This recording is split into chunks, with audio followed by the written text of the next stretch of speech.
Yeah, one of those students. Yeah, we had a really good meeting.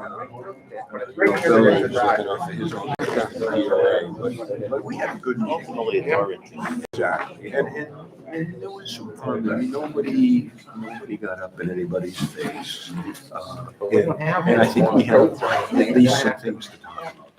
Okay. So some good ideas. We're going to Chicago Christmas Day. The last time I looked, it was 33 of a high, 16 of a low. Gee, the hell's wrong with me? Well, we're gonna be there Christmas Eve. How long you been in Chicago? How long you gonna be in Chicago? Through the 2nd. Oh, okay. We get in on the 24th. You can travel. 24th to the She can 28th. travel on this. Yeah, we've got the wheelchair line both ways. We called it Southwest. They were really good. The way I'm feeling, we might get twin wheelchairs. I don't know who the hell will roll me. Full-time Well, job. it'll be downhill. All right. The change in time is only for that January 10th meeting, right? Yeah, it's at noon. We have a CDD meeting. They know that. That we told them that Keith and I would not meet at the regular time because of the CDD meeting. So they changed it. So this is a special meeting. Yeah, they're supposed to meet on the 3rd, but Spinella is going to be in New York. Okay, fine. Thank you. Okay, I'll make a note of it that it's a one-time deal. Yeah. Thank you, sir.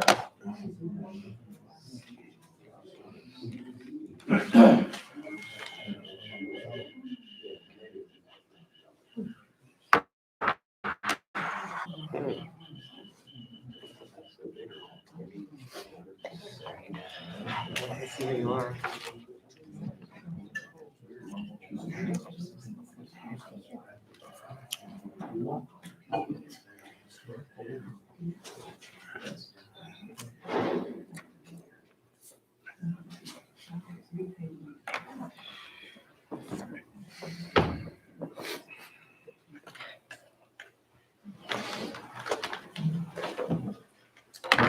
Everybody's so quiet, so ready to get started. Yeah, we don't know what to do. Here's the signing sheet for speakers. Oh, we already have one? Okay, great.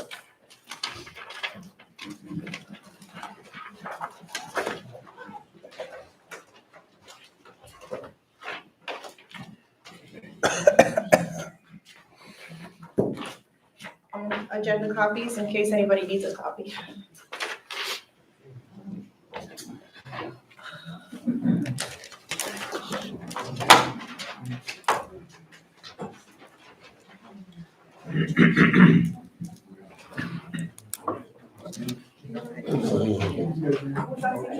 Well, how about those bucks? The bucks look good.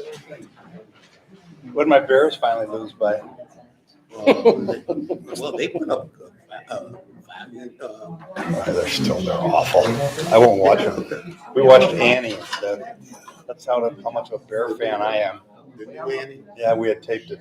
Oh, it was good. Okay, I'm ready. Ready to go? You ready? Everybody ready? What's that? The bucks good. You ready? All right, so I am going to turn on the recording. Ladies and gentlemen, we're ready to go. Okay. The time is now 9:38 a.m. I'm going to call the meeting of the Venetian Community Development District to order. Today's Monday, December 13th, 2021. First item on the agenda is the call to order / roll call. Those supervisors that are present are Rich Bracco, Steve Kleinglass, Richard McCafferty, Ernest Booker, and Ken Smaha. On behalf of District Management is myself, Belinda Blandon. District Council Andy Cohen is present. District Engineer Rick Schabager is present. General Manager of the River Club Denise Payton is present. Field Manager Keith Livermore is present. We also have John Tolbord, Senior Field Service Manager. And we also have representatives from LMP present as well as audience members. The next item on the agenda is the Pledge of Allegiance. Please stand. Gentlemen, please remove your hats. I pledge allegiance to the flag of the United States of America and to the republic for which it stands, one nation, under God, indivisible, with liberty and justice for all. Thank you.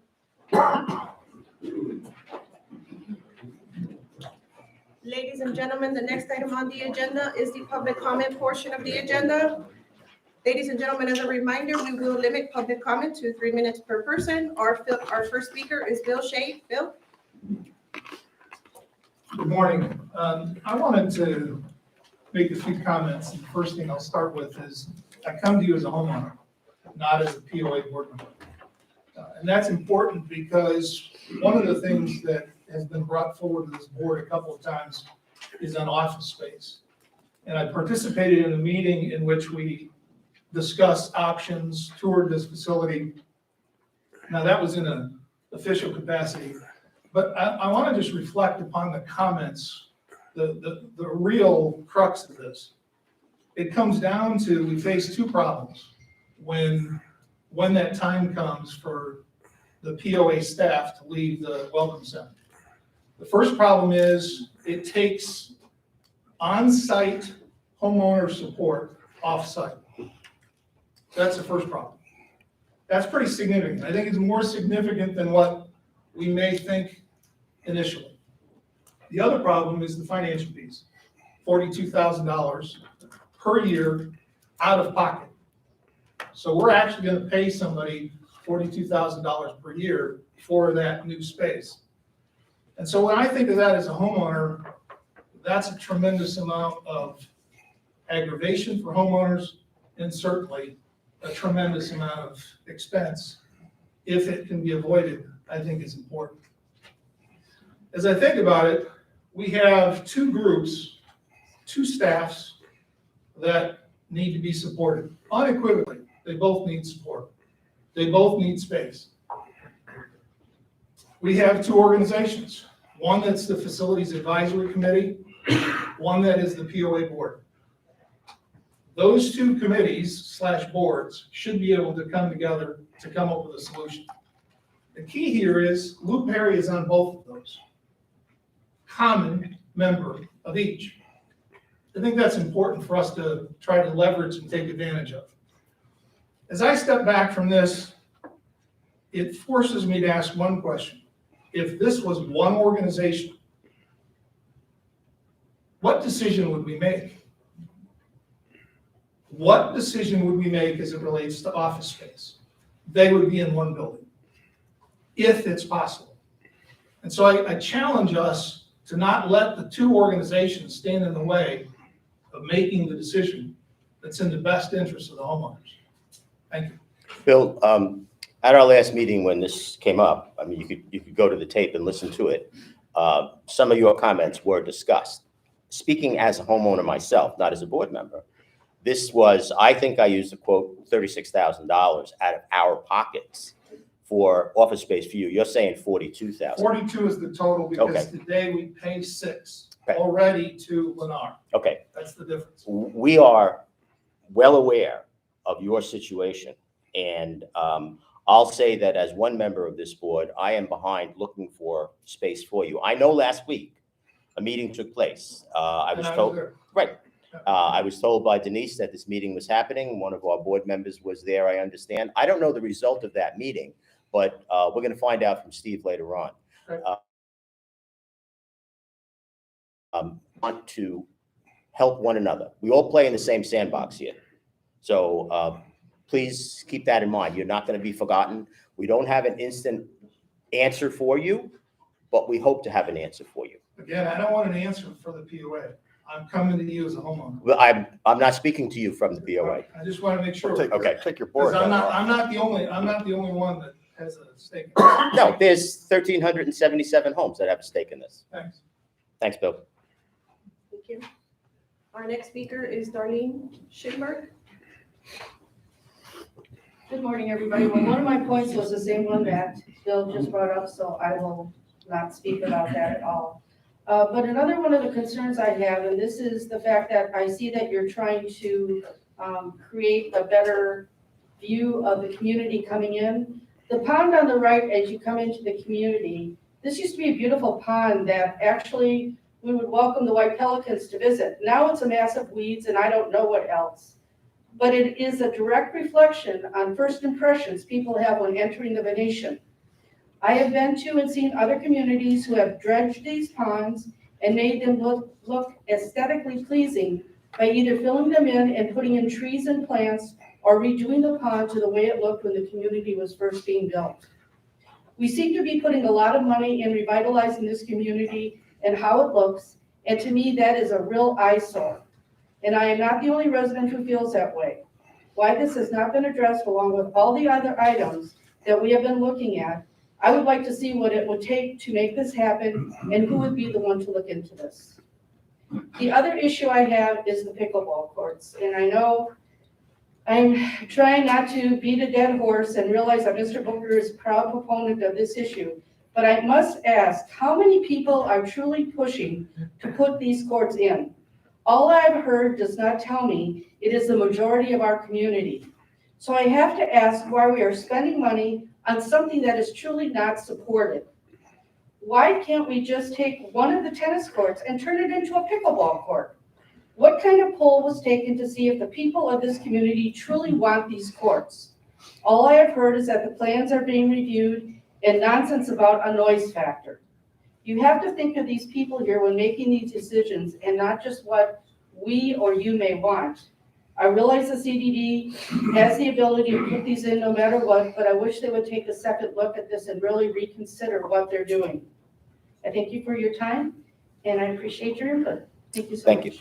Darlene, we will be going before the planning board sometime. I don't know if our engineer has any new information about a date, but it will be sometime next year. And that's where the pickleball situation is at this point. The board has approved it, and we are moving in that direction. Okay, Richie, And I have to understand. respond. Yes, Mr. Okay, I'm pushing it. I was assigned that position as the liaison for racket sports to move forward with this initiative.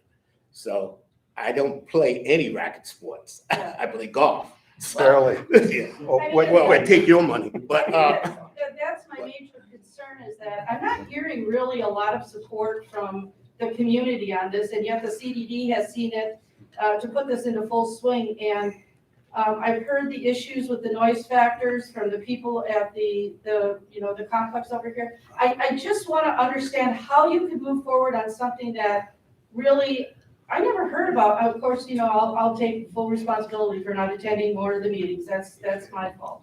But I just want to see that the community actually supports it, and it's not just your decisions. I recommend that you attend the meeting at 2 o'clock. Okay. And today, okay? Thank you, Dawn. Thank you. All right, thank you so much. Our next speaker is Jerry Lapis. Jerry Lewis. Is it Terry? I'm sorry. Jerry Lewis, I've been called different things. Sorry. Worse as well. So first of all, I'd like to thank the board for all you do, because it is a daunting task with all the different needs of the community and the residents here, acting in a fiscally and fiduciary relationship. Recently, Jill Pizarnik read in some information that I shared with her, because I couldn't make it. I had a problem getting here to this board. I'm going to say last board meeting. If I'm wrong, it wasn't the last, it was the one before. It is relative to space being provided for the property management group here, and I know you just heard from Bill, but this is near and dear to my heart as well. And I'm not speaking as a POA board elect member. I'm talking as a homeowner, as Rich has also spoken as a homeowner, as did Bill. It is imperative. Time is of the essence to get this done. The solutions should be shared between the boards, the facilities committee, and I believe Vesta, as they are the principals to this issue. It is not acceptable, it is in fact, in my opinion, unconscionable, that a decision to move the additional staff members into the River Club is not done post haste. The ability for the residents to meet with property management off-site is not acceptable. It's not only limiting, it will basically not allow everyone to have that very easy access to the PM group. The second thing is the amount of money, whether it's $36,000 incremental or $42,000 annually over the next number of years, and I think 42,000 is a very conservative estimate. I think it'll be a lot higher than that, given what's going on in real estate in this county, this state, and this country.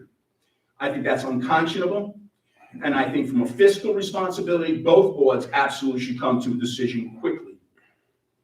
So with that, that's kind of what I had to say, and thank you for listening to me. And again, I appreciate your efforts on our behalf. I would encourage you to stay for the discussion that'll take place on that this morning, because I think you'll hear some relevant information about what took place. Great, Steve. I'm looking forward to it. Good. Wasn't planning on leaving. Yeah, and I do think, I mean, I'll speak as a board member.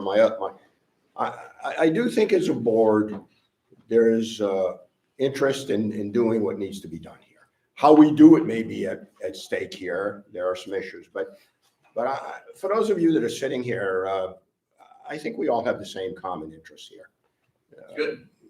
As long as it's not an if, but it's more of a when, and coming up with the right solution for all staff. Okay. Well, let's move on Absolutely. because there's other business, and as I say, please stay for the discussion. I'll be here. Good. Thank you, Steve. You're welcome.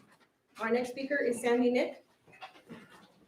Thank you. Good morning, everyone. Good morning. I'm sure you know who Good morning. I am. Yes. I'm the proponent for pickleball, and I am the silent majority for pickleball. I think that's why I'm addressing it like that. There is a very noisy opponents against pickleball right now, and this is why I'm here. I'm asking for your help. I am doing petitions by talking to people, emailing people, addressing people when I walk. I get a lot of signatures when I walk and talk to people, and they ask me questions. But there are people who are going door to door opposing pickleball. And I know it's okay to go door to door. I checked this out with the POA, and they've never had a ruling against it. I don't believe in doing it. I don't want the people who are doing it for me to go door to door. But these people are being very aggressive.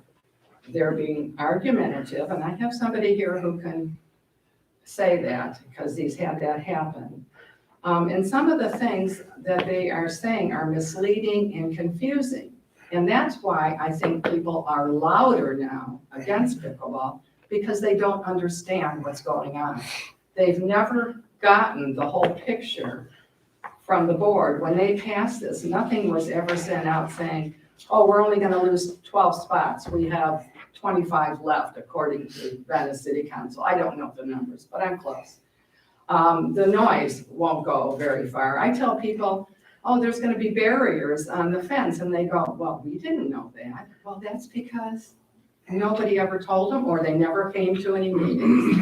So I'm asking you to help me send out the facts so that people have a true understanding of why we want to put pickleball there.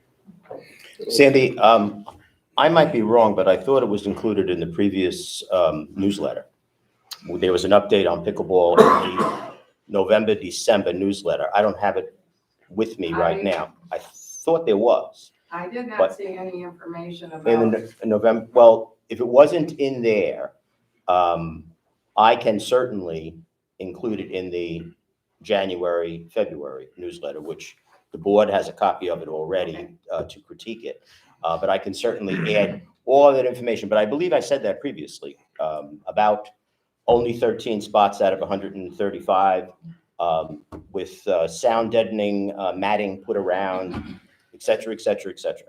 Estimated cost. Yeah, all of that was, I believe all of that was said, but I may be incorrect. Maybe it was emails that I sent back to people who were questioning me about it. But I will check the previous newsletter, and if it wasn't included in there, I will include it in the next one.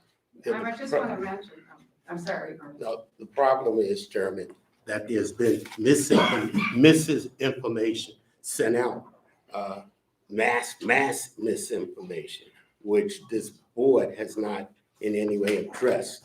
I think it's incumbent upon us to provide the actual facts, just the information and actual facts.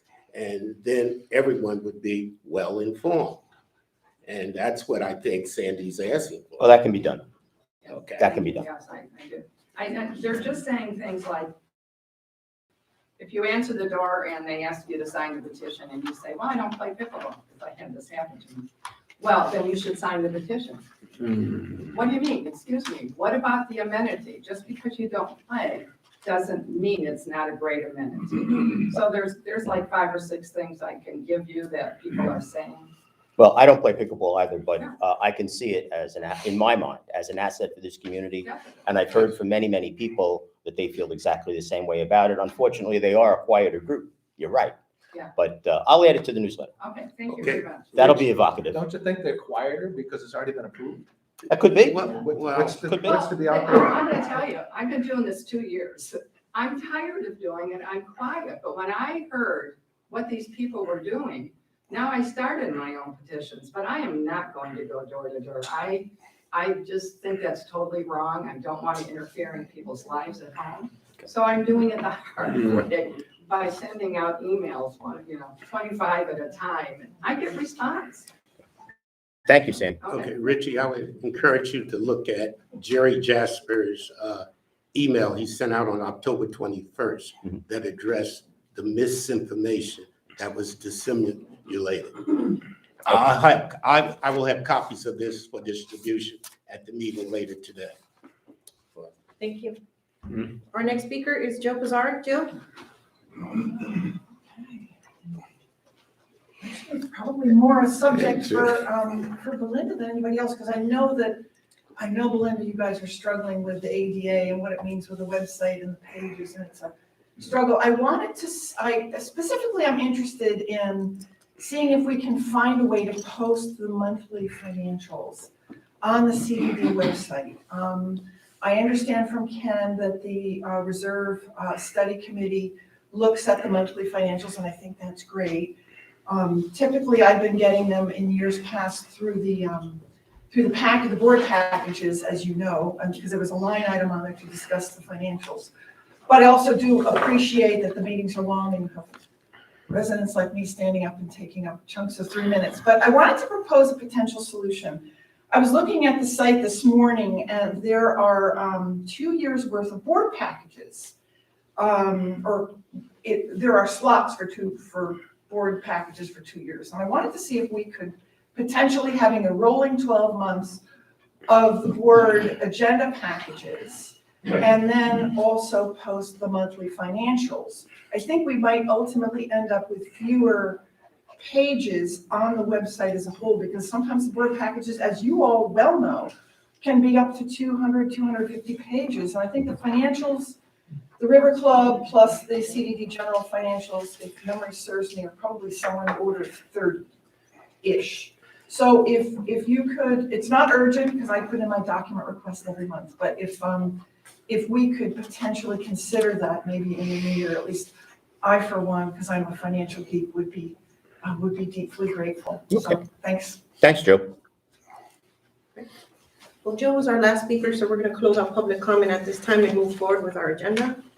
The next item on the agenda is the district engineer staff report. Rick? Do we want to jump right into this on the way, the irrigation? Sure. Okay. I know that Mike sent out the email to everybody over the weekend, summarizing some of the stuff that they had seen. Just quickly, from my side, the pipe comes from the aqua range, comes down Benito. It's 16. Make sure I say this correctly. There's a 1-inch line coming out of the pond, 18-inch line coming down. That's Benito. Sorry. 10-inch line comes across the soil, and it turns up Savona with a 4-inch line. Pretty much follows the 4-inch line all the way up. Once it gets past the cul-de-sac, it switches to a 3-inch line. It appears in these drawings that we have, they're not record drawings. So their construction plans, typically they build it pretty close, but they're not record drawings.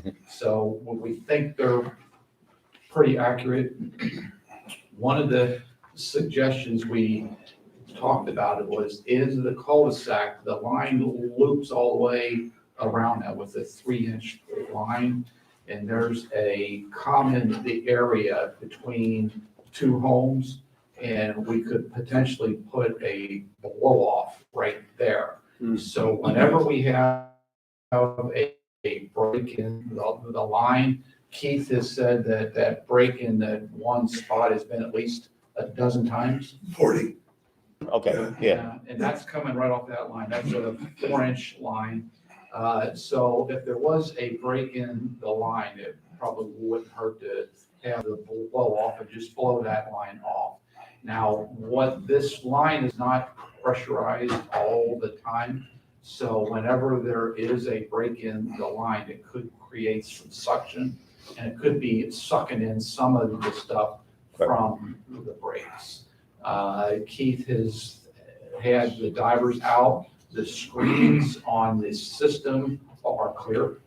The pictures that Mike sent, those are not clear on the filters within their community. I don't know if you wanted Mike to say something.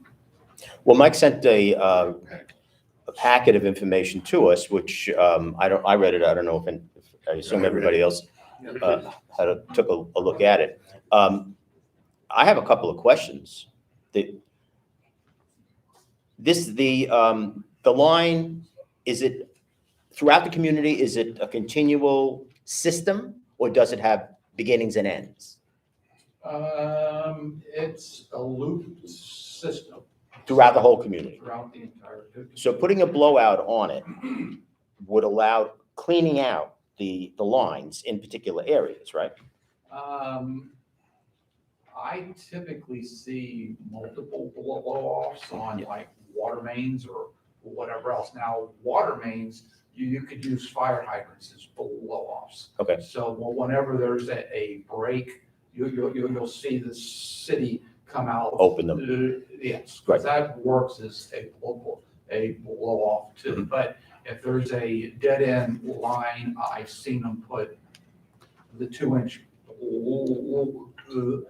blow-offs just for that reason. Okay. So, but on this system, I didn't look at the plan super closely, but I didn't see any blow-offs. Any blowouts at all?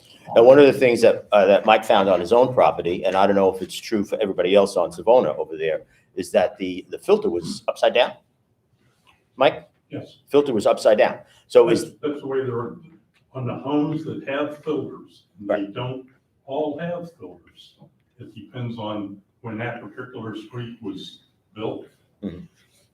All those filters were installed upside down. Okay. So that's something that needs to be addressed on all the homes. And I see that as the responsibility of maybe the homeowners association or the individual homeowners. So it's got to be put back together correctly. If it's that, may be adding to the problem. I don't understand why it's so isolated and not through, why it's there and it's not. If the system is a continual circle, in a sense, to simplify it, how come it's only affecting Savona? I think we need to get to the bottom of it, but why doesn't the other side? I mean, we have the president of Artisti on the board, and you're not experiencing any of this, right? No, I talked to Mike about it. Right. I live down the street on Portofino. I'm not experiencing any of this. It seems to be isolated to that one area. And is there, as you say, Rick, the possibility of a break, and then as the system pressurizes and the pressure is stopped, having a siphon effect and pulling dirt into the system? That seems to be a reasonable answer, but is it then circulating it to everybody else? And we just haven't gotten there yet. Chris is pretty good at it. Sure, Chris. Yeah, so it looks like from the map itself. Yeah. here's where your pump is sucking the water out of the pond. Right. And the line goes into that community first. So if that community powers on their water first, then it's sucking it into the lateral lines, which are attached to this large main line. So when that occurs, it's sucking everything from that main line into those lateral lines, and it could capture that sediment right away before it gets into the other population of the community. So, and being where the main line break is constantly taking place, which is right here, they are the first ones within that line to use that water and suck that sediment out. So But it's that just, could- it's a tee off of that. So it's cross. it doesn't go in there first and nowhere else. Right, It but if- continues down. It could be And by across. happenstance that this community utilized the water right after the period of when the main line was repaired, in which case it sucked the sediment with that as well. You're not gonna get a ton of sediment when main line breaks like that occur, but you will get enough to where it will clog heads and filters, especially small filters of that nature. So putting on blow-offs is really imperative. Keith, I know you have been down there with Dan. You've spent time. Right, excuse my voice, I left it at someplace. The managers meeting. That was it. We've had some great discussions with, and what we are seeing with the, not just the debris, but the shells that are coming out. And what's happening is larvae, we're pulling larvae out of the pond. And it's going through our filtering system, all right? We can't go any smaller because nothing will go through it. So, and that larva's going down those pipes and staying there and attaching to the walls. So when they get big enough and we throw water down it, it breaks them off. And Savona Way is the first one that gets it. Okay, that's the main issue, is the shells, not dirt. Okay, so we've, Mike has done a great, he's gone way above and aboard to try to figure out the solutions for this. Some of them are, expensive, putting in a treatment thing to kill that larvae, all right, that goes out. That's, 17 grand. And then there's, we're talking about some other filters out in the pond, but I've talked with Milo, and who's the guy who put in the pumps. It is, those filters are small enough. We go any smaller there, we can't blow anything out. So I think the best scenario is to get some blowouts in this locations and clear that up, turning the filters upside down and making that another expense on the homeowners. I don't really think that's not gonna be a help. But I think the blowouts, I think we go with the blowouts first. That'll help all the way around in a lot of areas, a lot of things. But it'll definitely clear up that, and it'll just see what happens there before we start charging homeowners to do those things. Is there such a thing as like a roto-rooter line that we can shoot through that line to clear it out? Do they do that the way they do it with homes? What are your thoughts on that? It's more of a chemical set. Probably get a chemical injection system, which I'm assuming that you guys have. No, don't have. Well, that's what needs to be done. You need to put a chemical injection system, close off the main lines for a few days, allow it to set, break down those, and then shoot them out through the blow-offs for multiple hours at a time. So the first thing that, listening to what everybody's saying, the first thing that seems to be necessary is to a blowout system, and which will allow us to clean out the system On a regular basis. on a regular basis, Should be done every other month, part of the maintenance. and then go from there. So that line coming up, Savona, it loops around, there's this piece right there that belongs to you guys. Right. And then we could blow it right into that lake. I mean, it is reclaimed pumps into this lake, so it really, it shouldn't hurt the lake, but we could install the blow off right up in there. It says there's a 2.5 inch line there, any what way, right up in there. So that's what my thoughts. That's what your thought would be? Are we gonna end up doing more of these blow-off lines in other locations? Well, I don't know if I recommend you install them everywhere. I think it's kind of one of those things, we'll wait and see. If we have the problems, let's go for it, but I don't know if I would recommend, I mean, maybe a couple, but I wouldn't go through. So at this point, we're just talking about one. Is all of Savona affected by Why this? two? I've had contact with, aside from Mike, with one homeowner, going back maybe, it might have been 2 months ago, the first time I got a phone call from him. And is it everybody on Savona that's experiencing this, sir? Rich, you spoke with me. Oh, okay. How you doing? He should identify. There's a couple things. Yes, just your name, please, for the record. Gary Bondar. I'm the HOA president for Costello. Come on up here, please. Anyway, there's a whole lot. Mike's got a great job. He's got a little bit of an engineering background. So Just a little. Just a little bit. He's done his job. The filters are put in backwards, okay, upside down. We can't correct that. It's a $500. You have to take the whole box out of the ground and read. It wouldn't make any sense to do that. Okay. And what that does for us is hurt us in this respect. When the filter gets clogged, it takes 30 minutes for Bluings, our landscaper and irrigation guy, to clean that out. If it was upside down correctly, it'd take 1 minute. So that's some of the problem right there. But the blow-offs, we think would help a lot. We have 2 areas on the map, the big map, that shows where we could blow it out on both courts. Okay. I got a big map if you want, but it's the same thing. Yeah. But Gary, the question that I asked was, is all of Savona affected? Yes, I don't have a lot of people here from 61. Carolina. 61 homes are affected. So that's And the way we find out that this is happening is on our wet check day, at night when the pumps come on and they water the lawns, you know, people are asleep. Right. On Monday, when the wet check days are, the boxes actually flood. And it prevents the sprinklers from coming on. So it runs out into the street. And, you know, we've had the POA, or not the POA, but the guards come by and say, "You're watering?" No, we're flooding. Okay. There's a difference. Okay. So that's how we know that. All But, so. But it's flooding it where the upside down boxes are? I'm trying to get a handle on it. Three sprinkler system boxes are in the front of everybody's house. Right. The first box, the water wants to come out, it can't, so it just floods the box, and then it goes out into the road. Right. Okay.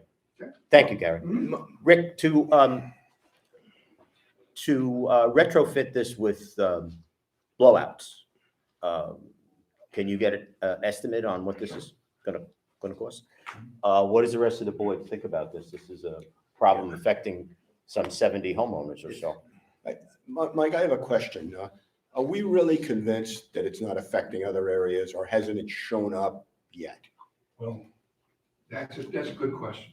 Yeah, I'm, so please, Mike, I mean, please. Want me to give mine? Yeah, please. Sure. Okay. We'll give you 3 minutes. I got involved in this several months ago. I was trying to get my drip line working correctly. And surprisingly enough, this doesn't affect the drip line. It only affects the pop-ups. I got involved in it because of that, and I had 2 neighbors jacked out in Salvafada ask me about the sprinklers and explain to me that they were having their filters plug up. And when I heard that, I talked to Gary, got involved a little deeper, and started calling people, twisting Keith's arm for what he knew about it, Rick's arm for the drawings. I can probably recall I was here the last meeting and Rick gave me a big roll of drawings that I left. So that's kind of how I got involved in it. And we've gone through the scenarios of this stuff is coming out of the pond. No, it's not. You're the only community affected. It's growing in your pipes. Breaks in the line. We've done all of that, or heard all of that. And I think, at least in my mind, we've solved some of those problems. First, I'm going to address the issue Rick just brought up of the 4-inch line coming off the main line at the golf course. And that I think is the one, and I'm not sure if that's the one, but I know that that area in there, the two entryways to the golf course, has had multiple leaks. That line is what Rick was talking about.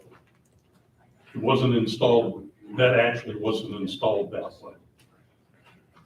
That area is irrigated from the golf course irrigation system.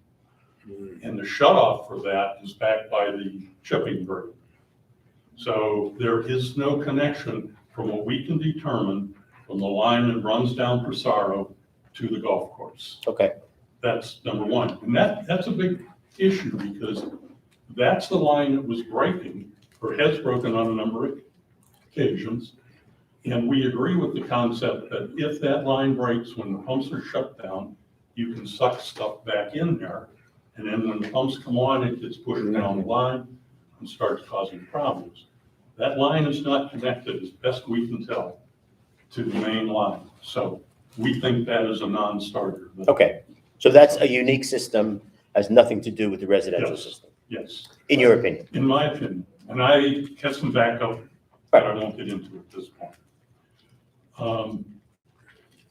The other question,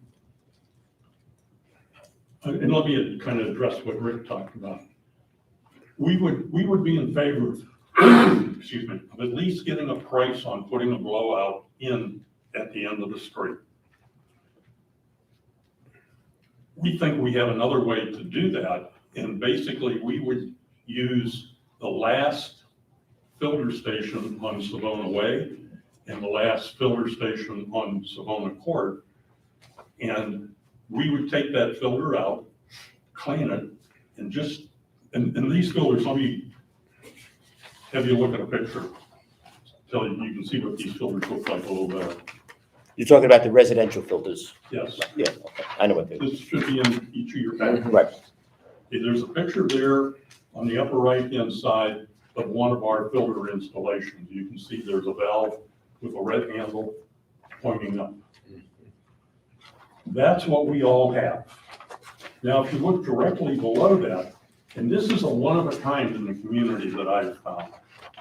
You see a pipe, a white pipe coming up out of the ground, making a U shape going back into the ground. You see a piece sticking to the right.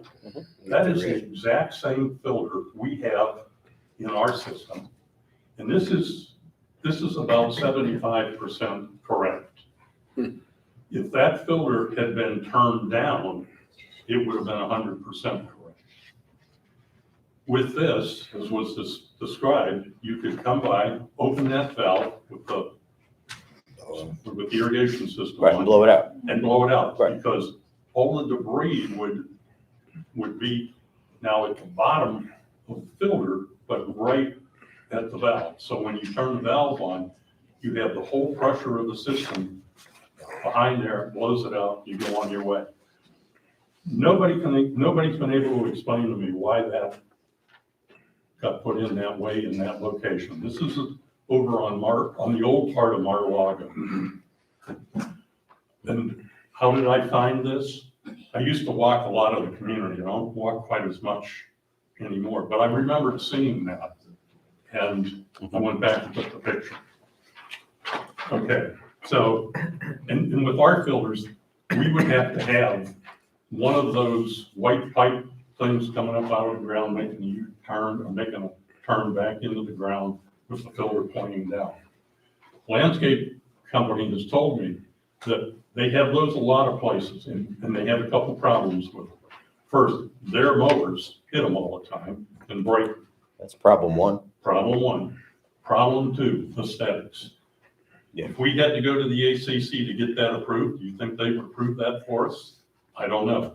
But past that, it's still an ugly. Well- We don't like backflow protectors.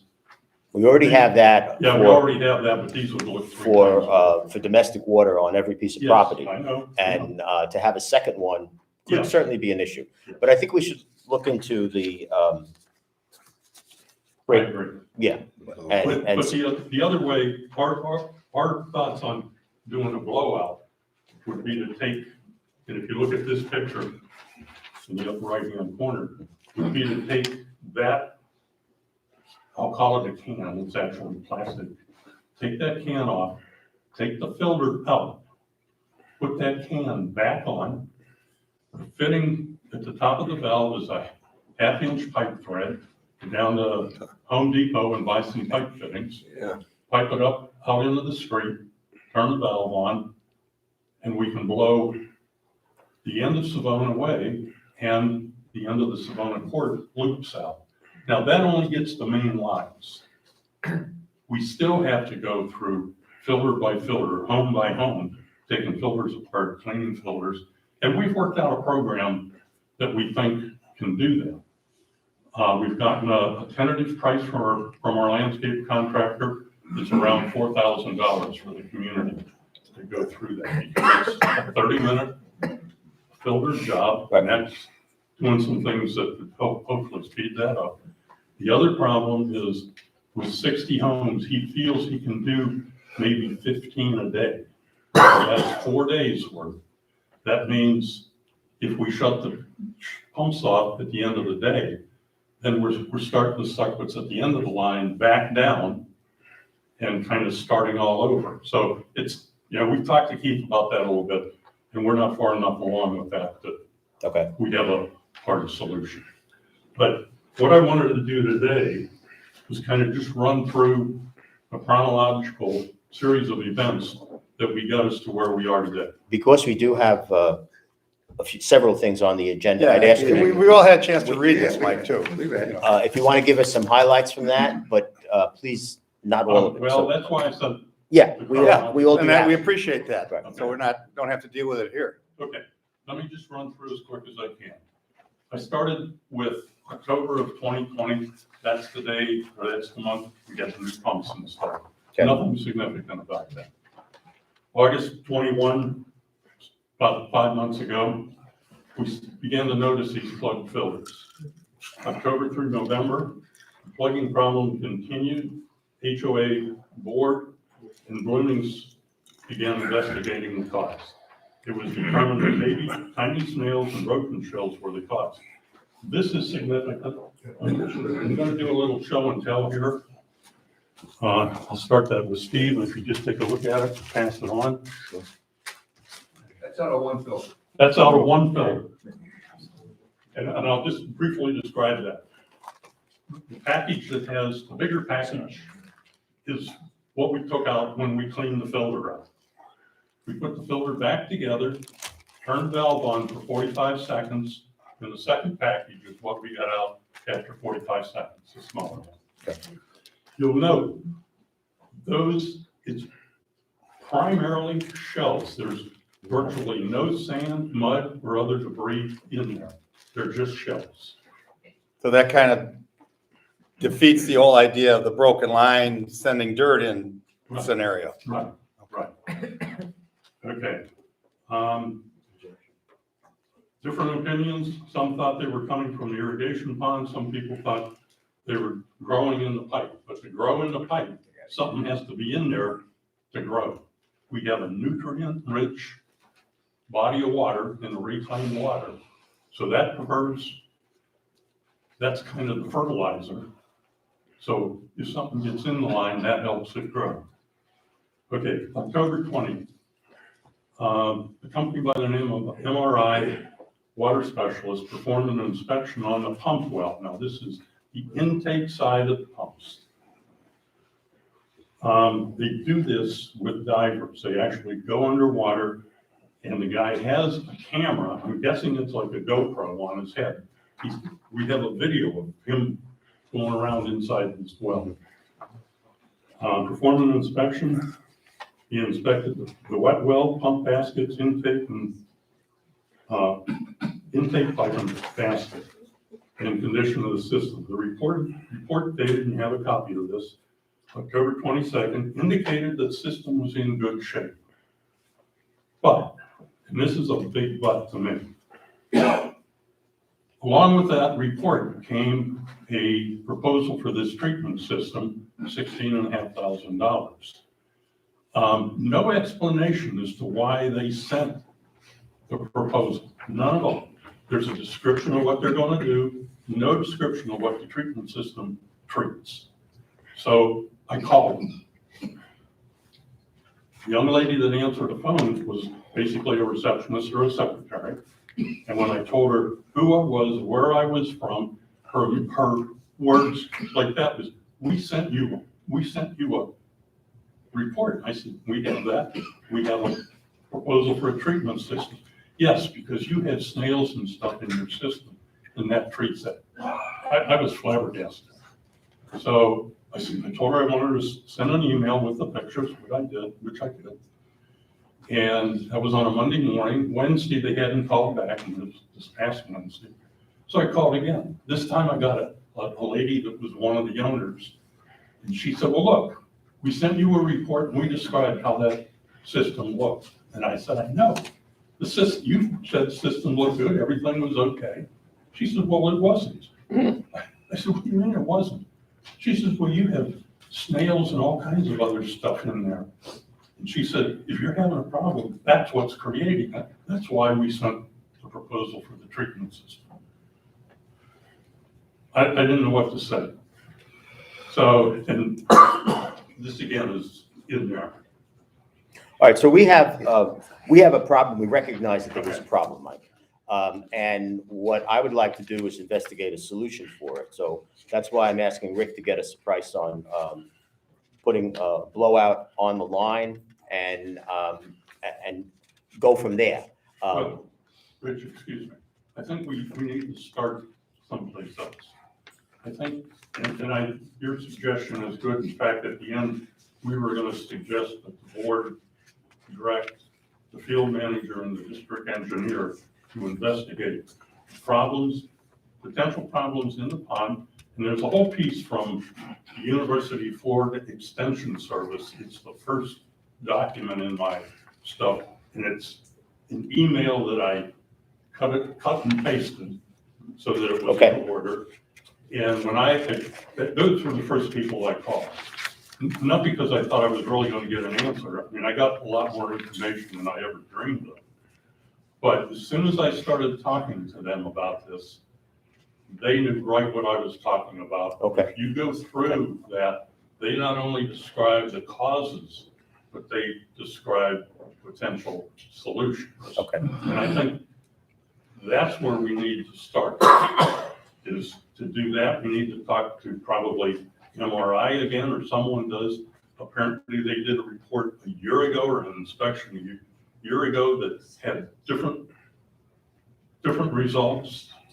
I think the way that we should go is to have you and Gary possibly get together with Rick and get some ideas on where we're going to go, because we can talk about it forever. We understand. And I'd like to get more action on it. Okay. And I'd like to get that action as soon as possible. The first thing being some pricing, some ideas, so that we know where we're going. So that's going to be my suggestion. Okay. Milo, are you still there? So by that, Yes, I am. Yes, I am. can I assume that the board will direct Keith and Rick to do that with our input? I mean, I don't want to walk out of here today. You okay with that? I don't want to walk out of here today with Rick getting a price on a blowout, which we're not against, but we're not 100% for either. Yeah. I think part of the dilemma here is you're not convinced we know what the problem is yet. Well, we think that we're not saying exactly what the problem is, but we pretty strongly believe that the problem is coming from the pond. And we can blow stuff out all day long, and we can go through and clean filters for the next 4 months. We're still going to have the problem. It's going to come back. I was going to make a recommendation, supervisors, that Yes. Solitude has experience with this because I've experienced something similar in Fort Myers, not just in one localized area, but we do have the shell issue and we do have the issue with the larvae. Solitude does treat ponds and they have special treatments that they can apply to the lakes for this issue. I think Keith should probably get in communication with Liz and have Solitude come out, review the pond, and give their recommendations on what they can do to eliminate the larva on the larva side. Okay, so I didn't realize that Solitude did this kind of work. They do. I guess the thing I can say is that you're not going to be forgotten. We'll get it. We'll do the best we can to get an answer to this. We'll get Solitude involved in it. Rick can get some preliminary estimates maybe on alterations to the system, blowout valves or whatever it might be. And this way we'll know where we're going with this. We're not going to leave you hanging. Okay. Now, Keith has Milo on the line, and I would like to hear what he has to say about this. Who is he from? They replaced the pumps. Oh, yeah, right. They're the pump and Yeah. Milo, this is Rick.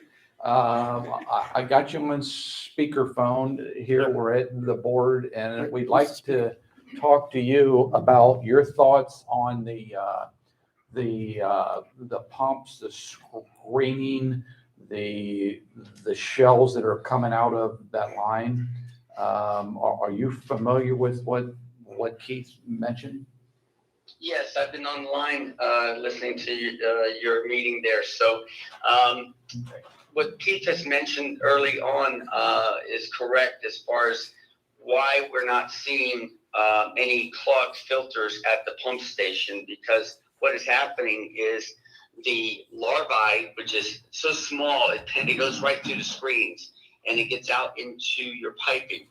We see this on all the golf courses. We have 220 golf courses, and with that, this is not an uncommon situation. And what happens is that they start to cling on the inside walls of the pipe and grow. And like another gentleman was saying, the nourishment, from the water that's passing through, it allows the snails to grow from a larvae to a full snail. And then the velocity of the water breaks them off the walls, and that's when you finally start seeing actual snails or shells that are getting clogged up in your heads. Okay, so if we do the treatment in the lake, that sounds like a pretty good first step that we need to look at. Yeah, and it wouldn't be generally the lake, yes, depending on what kind of systems you use. A lot of times they'll be in the wet well. They'll treat the wet well. But if the wet well was clean, then all that is starting to happen downstream of the pump station. And so maybe a gentleman mentioned about an injection system, so you could inject some chemical to treat the water as it's being used. And, without any, it's got to be a certain degree so it doesn't cause any problems. If you're using chlorine especially, because that's a very hazardous chemical. But if you're injecting an acid or something that could kill the larvae before it could grow, then you would solve that problem. But it needs to go into your pipe downstream. Okay, that sounds good. I think we have a plan, so we'll definitely keep you in the loop on what's going on. Part of the solution. With this event also. Part of it. Sounds good. Okay. Interesting discussion. Okay. All right, so we're going to get Solitude involved. Thank you very much. If I would as well, what I've seen on most modern properties that are being built, multiple blow-offs and an injection system. That normally works the best in order to do that, and it's constantly, those blow-offs are being used on an every other month basis. They are attached directly to the main line with snap couplers, then they blow it right into the road or the pond, whichever is legal in this area.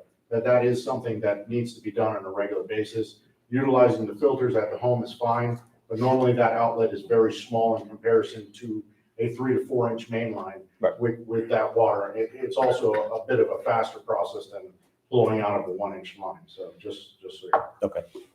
And the problem we have is there's no I mean, other than fixing sprinklers as they plug, we don't feel doing a wholesale cleaning of our filters at this point is appropriate because we're just gonna have the problem. So we have that problem that we're gonna address. All right, so we're gonna get Solitude out here to take some readings on what's going on with the pond and treat it as necessary. We're also gonna get some pricing on blowouts. And we're gonna continue to monitor the problem. Okay, we know what it would cost to do the blowouts on our individual street, which we can do tomorrow. I mean, we could basically start doing that tomorrow. Because we buy $20 worth of fittings in Home Depot and we could start doing that.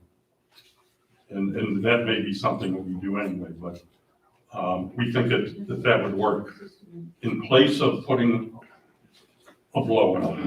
Because I think as he said, and probably my. Are you saying you want to try that yourself? Well, we may try that ourselves. But we think we should. Well. You're talking about doing this through Okay, we your, would say, through do it your, at your own peril. Well. That's what I would say. We need to protect this. Not my peril. I This mean, is, it would well, tell again, us if it works. Well, but if it's our system. yeah. Well, where does your system start and ours stop? That's kind of a question. For me at least, I'd rather do this as a package. I mean, I'd like to understand what Solitude tells us. I'd like you to tell us about these blowouts, because I don't think the issue is just on Savona. I think we got to look at our whole community. Well, that's why I asked the question, I are you agree. do one or two So, or something? Are we setting a precedent with your community? I'm not saying we shouldn't, but if we set a precedent with your community and then other communities come up, we need to know where we're going. can we start with the source is the water. Yes, We're I understand your problem. The I source do. is the water supply. So how about if we start with the source and go from there?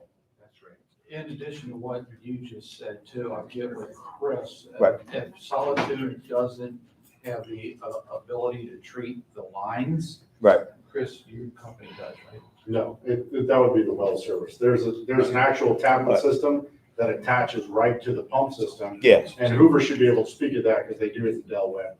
And you just replace the tablets on a regular basis. Okay. Which injects, when the pump is in use, it sends the chemical with the water, which kills the bryozoa or the snail larvae as it's being utilized. And actually, at that point, it sprays it out of the head rather than having to clean the filters on. All right, we're going to start with the source. We're going to start with the water.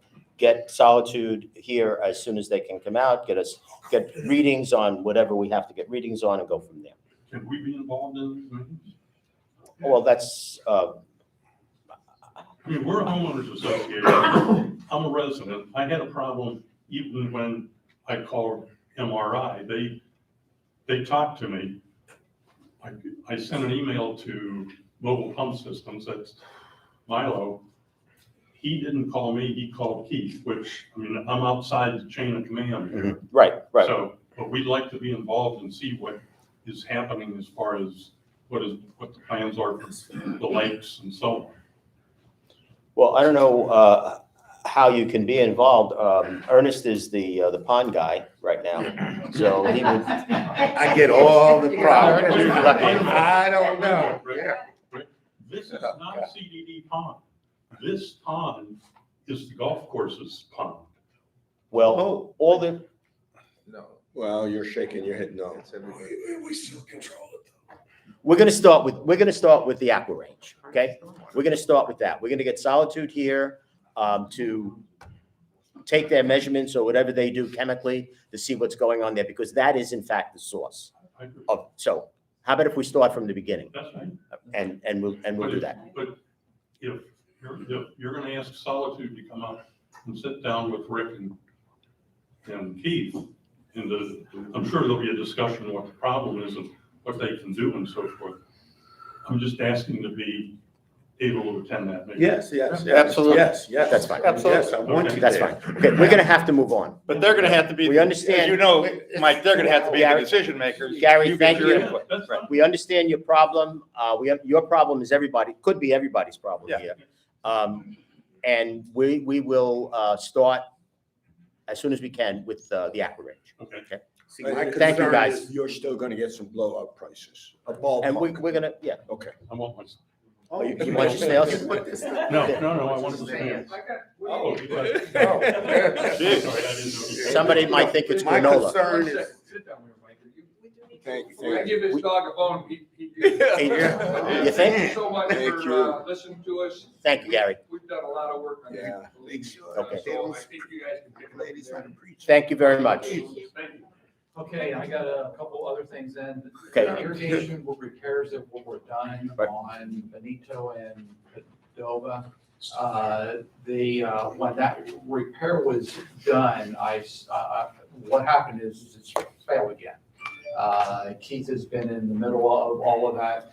The contractor should be out there right now.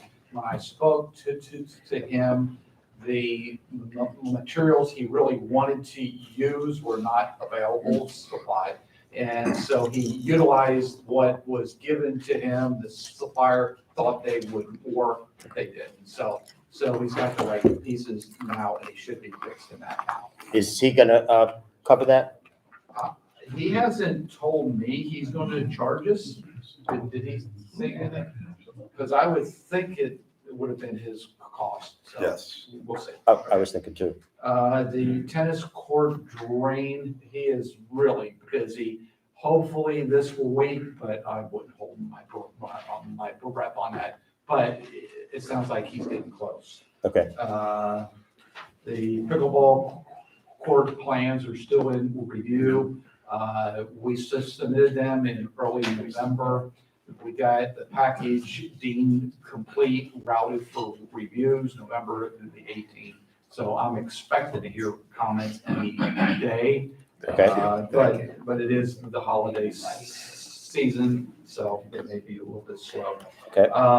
Then the last thing that I had was, back in 2018, when we were talking about the building and the ADA, we did reach out to some people to get a company that could come through and do a very thorough, the ADA review.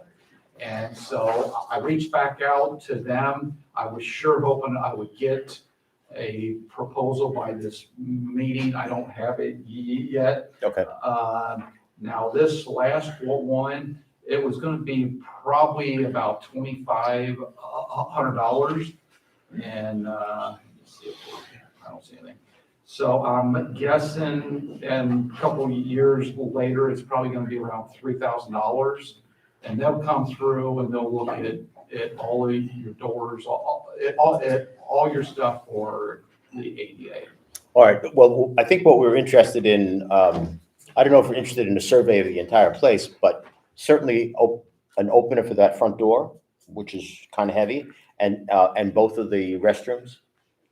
I think that would be a start. If I recall, Yeah, we go put ahead. it on hold Right. because while Denise was figuring out the balancing issues, but I think that's still an ongoing challenge, right? Have not heard back from environmental, whatever the name of that company is, with Steve Coy, or Scott Coy. Have not heard back from them on a time when they can get here.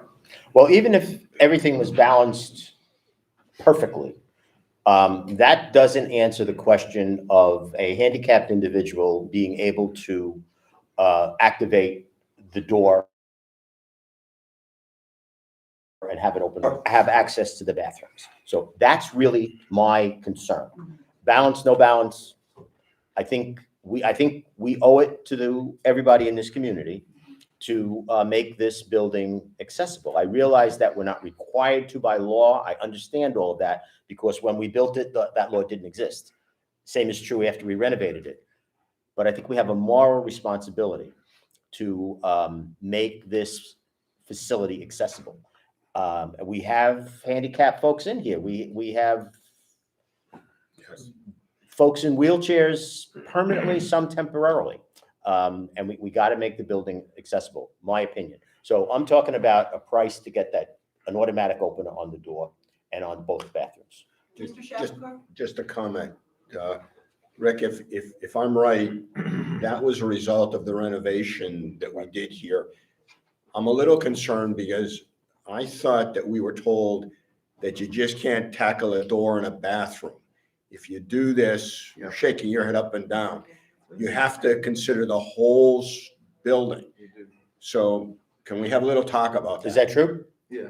That's what I don't recall in know. a discussion that was It held. seemed to Yeah. make sense to do the whole building I recall rather that. than piecemeal anyway. And the other part of it is, we knew that the main entrance door was so big that we were gonna designate the tennis court entrance as the handicap entrance. Because to put an opener on that thing was gonna be out of control. So that's some background to what. Yeah, I remember those conversations. Well, these people charged, back in the 2018, $145 per hour. So if he comes out and he looks and sees what he needs to do in 3 hours, including travel, writes up a report, it could be he was anticipating a day and then up to 10 hours to prepare a report. It may not take him. Well, how does a handicapped person get into the gym? There's no openers there. So I think it's more than just, Yeah, well, you're probably right. And these guys would probably know that. Yeah. Folks, could we not have any conversation because it does interfere with our recordings?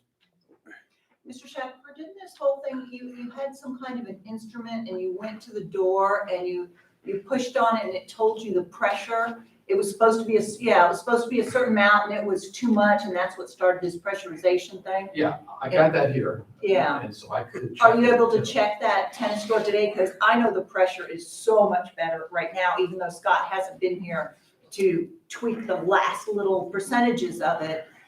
It just has been improved immensely with the hoods. It doesn't answer the question if I'm in a wheelchair and my ability to get that door open. I don't care what the pressure is. I'm talking about making the building accessible. So if we have to get somebody to come out, a survey, and if it's one of these things where we start one and we got to do them all. Well, at least why are we limiting it just to the building? What about the pool area? We have those. We have the. I know that, but you can't. It's difficult to get into the pool area through that gate. That gate is always a problem. So what are you let's saying? talk We should about- have, we should have that a gate survey as well. done? I mean, most of us, we should have a survey that encompasses the whole facility. campus and do it, a comprehensive approach as opposed to piecemeal. And that survey, the price you were given a couple years ago was about 2,500. So let's say it's 4,000 or so. And that was, I utilized, it was the hourly. Right. I guesstimated a day Okay. for being on site, and then they said up to 10 hours maximum to prepare a report. How about if you get in touch with him and Okay. see what it would be and. Probably we should address your tiki bar too. Well, what about the tennis courts? I mean, where does it Yeah, stop? I know. Where does it stop? And Open if it these guys again. are expert enough, they'll be able to tell us. Okay. We think we know some of the answers, Sounds but like to me, they could work through Denise when they come out here and just, she could walk them through. Okay. I can't see. You them know, being- Okay, you're gonna look into it, you got a price? Yes. Okay. you raise it. We don't have a handicap bar in the new design of the tiki I hut. know. That's what we opened Yeah, this but we up. don't, I don't know if opened that's. this up, so. What do you mean we do? Didn't we have that? I don't think so. Yeah, we had. There's a little shelf. Right, that's the Yeah. handicap bar. Okay. What you do is, May not be big enough. anytime you do any significant renovations, it must meet the ADA. Right. So, I think the rule of thumb is 25% Of the court. of the Value, cost. right. If you exceed that, then you need to do the entire building. Right, Correct. We did trigger it when we did the interior. We didn't reach remodel, that because threshold. We looked at it then, but I understand, and I agree actually personally with what you're saying now, that you have an aging community and there's gonna be a need. Right. And it isn't, again, it isn't just people getting older, we have handicapped kids, we have, Sure, of course. we have all Absolutely. that stuff exists. And Absolutely. we have to be cognizant of that, and we need to be able to provide access. So if you could get the survey, get a price on the survey, we'll move along from there and see where we're going. Okay. Okay. If it is within the spending authority of. 5,000 or less, I'll you sign want up. Me to just, we'll coordinate directly. Okay. You good with that? Yeah, I think this is a good thing. Okay. Yes, thank you. That's all I had. See, we got through one item. Any questions for Rick? No questions for Rick? Thanks, Rick. Thank you, Rick. Have a great holiday. Enjoy. See you next year. Enjoy the weekend. Happy New Year. Watch me on the father son with Tiger. I'm gonna be there, so I'll have my red, white, and blue. We'll be looking for you. On. I'll Can be you wear a waiting. Venetian We'll shirt? be looking for you. Okay, so moving forward with our agenda, the next item on the agenda is item number 5A, which is the review of the November field inspection report, which is behind tab number 1.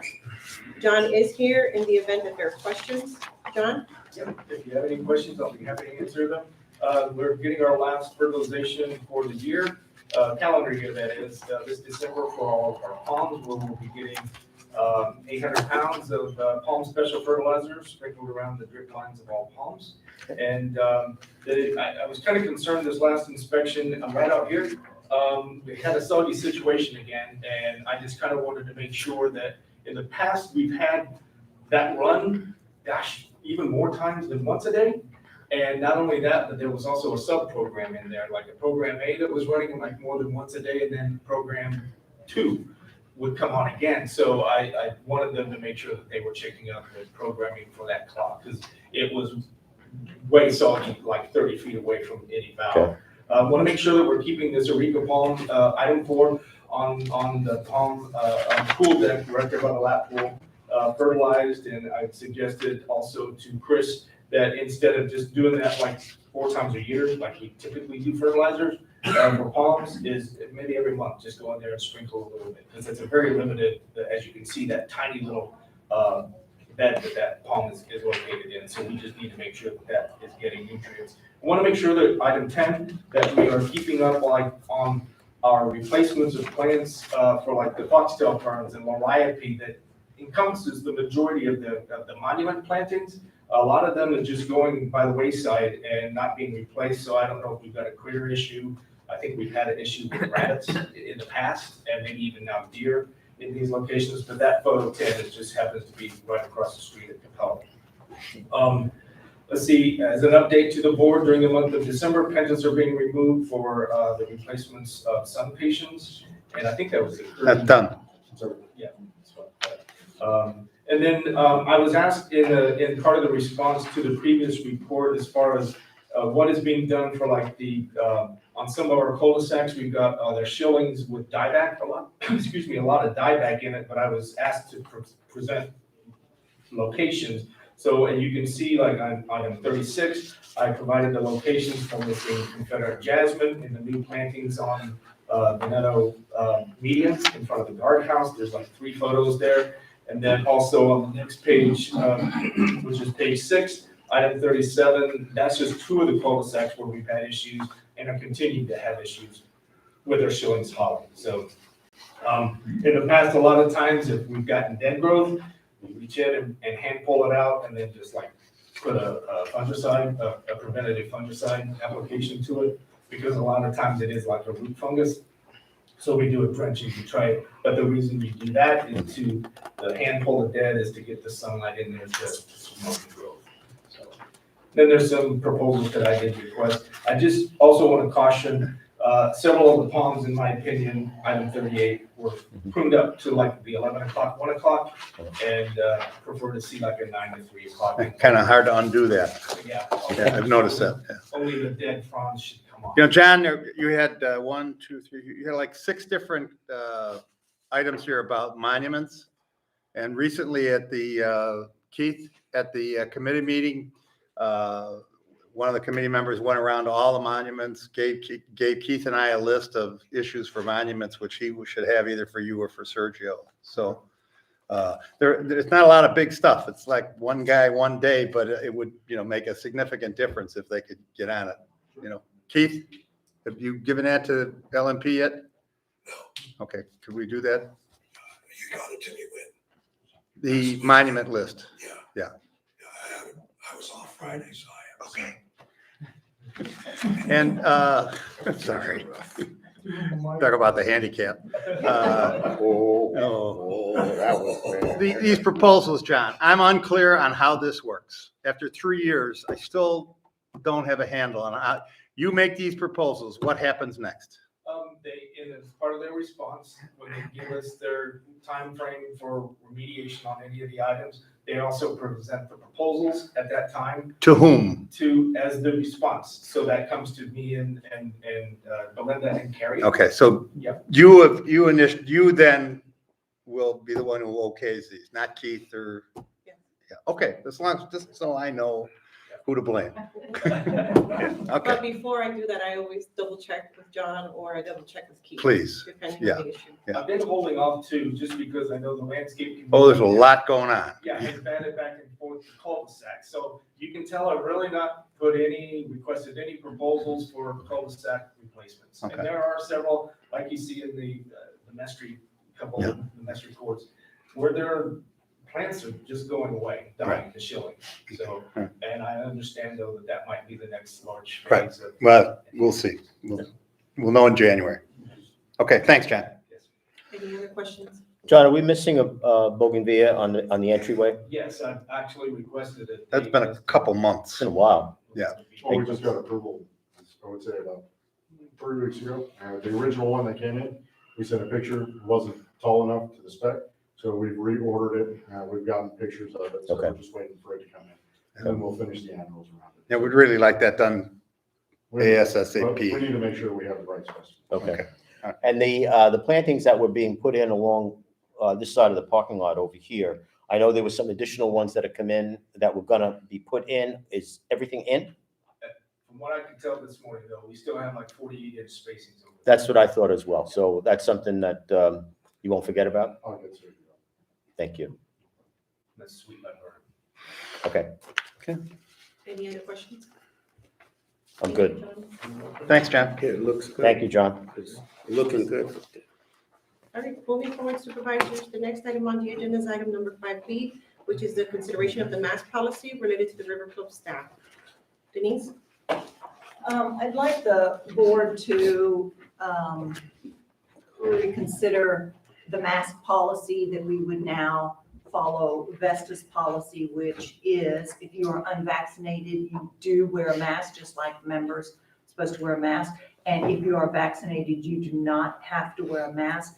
It's becoming a morale issue. People who are vaccinated are getting frustrated, why do I even bother if I still have to wear a mask to work? And it's getting difficult with morale all the way around with this whole COVID thing.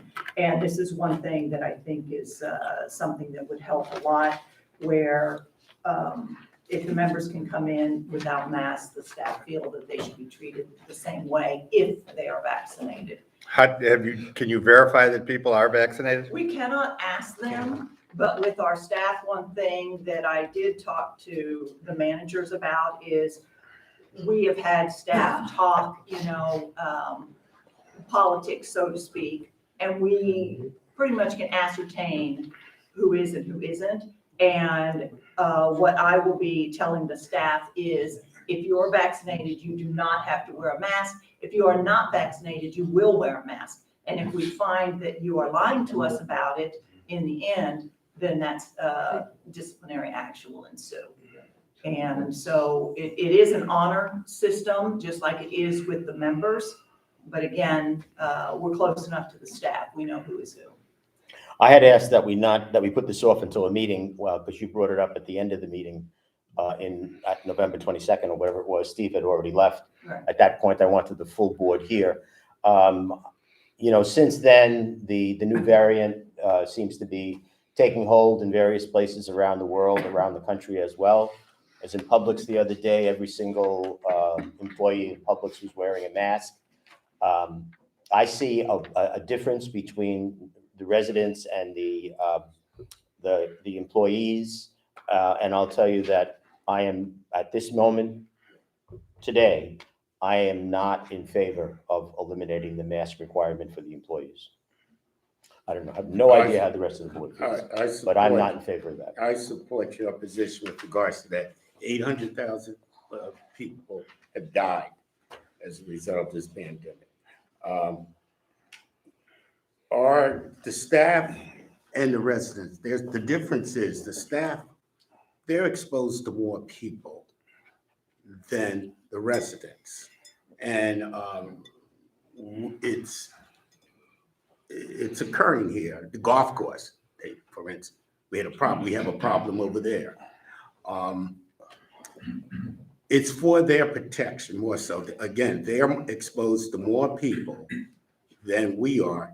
And there's an invasion, if you would, of all the Northeasterners coming down here from this cold climate that have problems.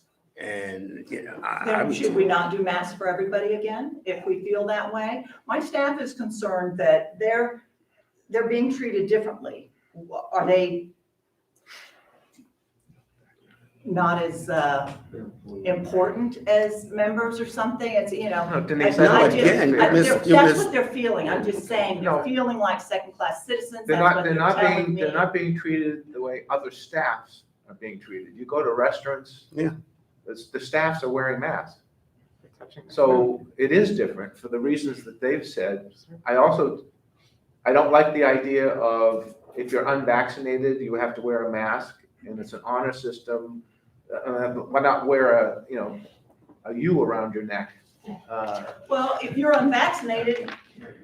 But are people going to say you chose that? No, but it's like with the members. Who wants to admit necessarily that they're not vaccinated because they're going to feel their job is at risk?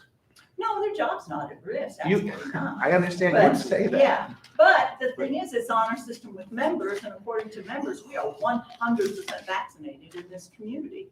I don't know that I've ever seen one coming in here. Well, I have seen two coming. No, I don't So believe that's the case either. But. You know, I'm just saying it's hurting morale. It really is, mainly with the vaccinated, the unvaccinated, that, you know, they don't seem to say anything, but those who are frustrated. And again, I haven't really had anybody say they're gonna quit, but I don't want it to come to that. Okay. I'm not comfortable with reconsidering the mask mandate for the employees at this point. And if we're looking for a motion on this, I'll make a motion that we continue the mask mandate for the employees. Again, I'll second it. Okay. And you can have discussion from the board, please. Sure. Denise, tell me, does Vesta have a policy on testing unvaccinated, or what is Vesta's policy in terms of vaccination for employees? The policy is if you are unvaccinated, you will wear a mask at work. But if you are vaccinated, you do not. But it's an honor system. And this is correct, yes. Yeah, good morning. Vesta encourages all of their associates, all 1,600 of them, to get vaccinated. That's really the policy. In terms of the mask, as you mentioned, we subscribe to that plan, or if people are vaccinated, they have that option. If they're not vaccinated, we encourage them to wear a mask. Okay, but it's all on a voluntary basis. It's on a voluntary basis, and indeed, you look at it, how each community and how each property wants to rule on that particular thing, that particular item. So you have discretion with respect to how you want to approach it. What if we said we want all of our staff to be vaccinated, and we're going to require that? I don't know if legally we can. I don't think you could do that. Why not? We're a private club, aren't we? You're not. You're a public entity. We're a public entity. But somebody off the street can't just come in here and have lunch. But even if you're a private club too, I believe that the last time I looked at this, because things are changing quickly, the last time I looked at this, because of the mandates from Governor DeSantis, unless we are accepting federal funds under a federal contract, which to my knowledge we're not, then we have that dichotomy with the push-pull between the federal policy and current state policy. Okay. So under the current state policy, though, I do not believe that we can require that everyone be vaccinated. Okay. Nor can we ask. Okay. Can Vesta? If Vesta went that direction, is that a possibility Well- there, or is again, DeSantis has said, no, we cannot? Well, that's up Just- to Vesta to answer the question. But ultimately, it's our club, so, you know. Rudy, do all your other locations don't require staff to have a mask? Or do some of them? The vaccinated staff, again, it's optional at their discretion. No, not the staff, the communities themselves. Oh, the communities, I think they're pretty much in line with your thinking. They want to make sure that they're protecting the residents, they want to be protecting their guests. In the hospitality industry, now we're talking big picture, you will see that wherever you travel in the world today, that people, staff predominantly are wearing masks. It provides a level of comfort and security when you're doing business with that particular business. Absolutely. Not true though, Rudy. Yeah, I just came back from 2 countries in South America. At Well, least that's what I saw. Yeah, outside this, but I'm saying in this country, it's mixed about staff being maxed. I came back from a location where I was the only person in a restaurant wearing a mask. Nobody was wearing a mask. And I think if you go to restaurants, even in town here in Sarasota, there are places with servers not wearing a mask now. It's mixed. Yeah, there's that going on. Yeah.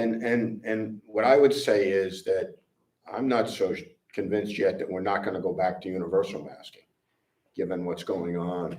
But I think that'll play itself out. And we're starting to see that in some businesses Yeah. in New York and other Yeah. places. Yeah, New York, yeah. Well, we could revisit this in another month or so. Yeah. But right now, I know we passed the 800,000 mark yesterday, and I'm well aware of that.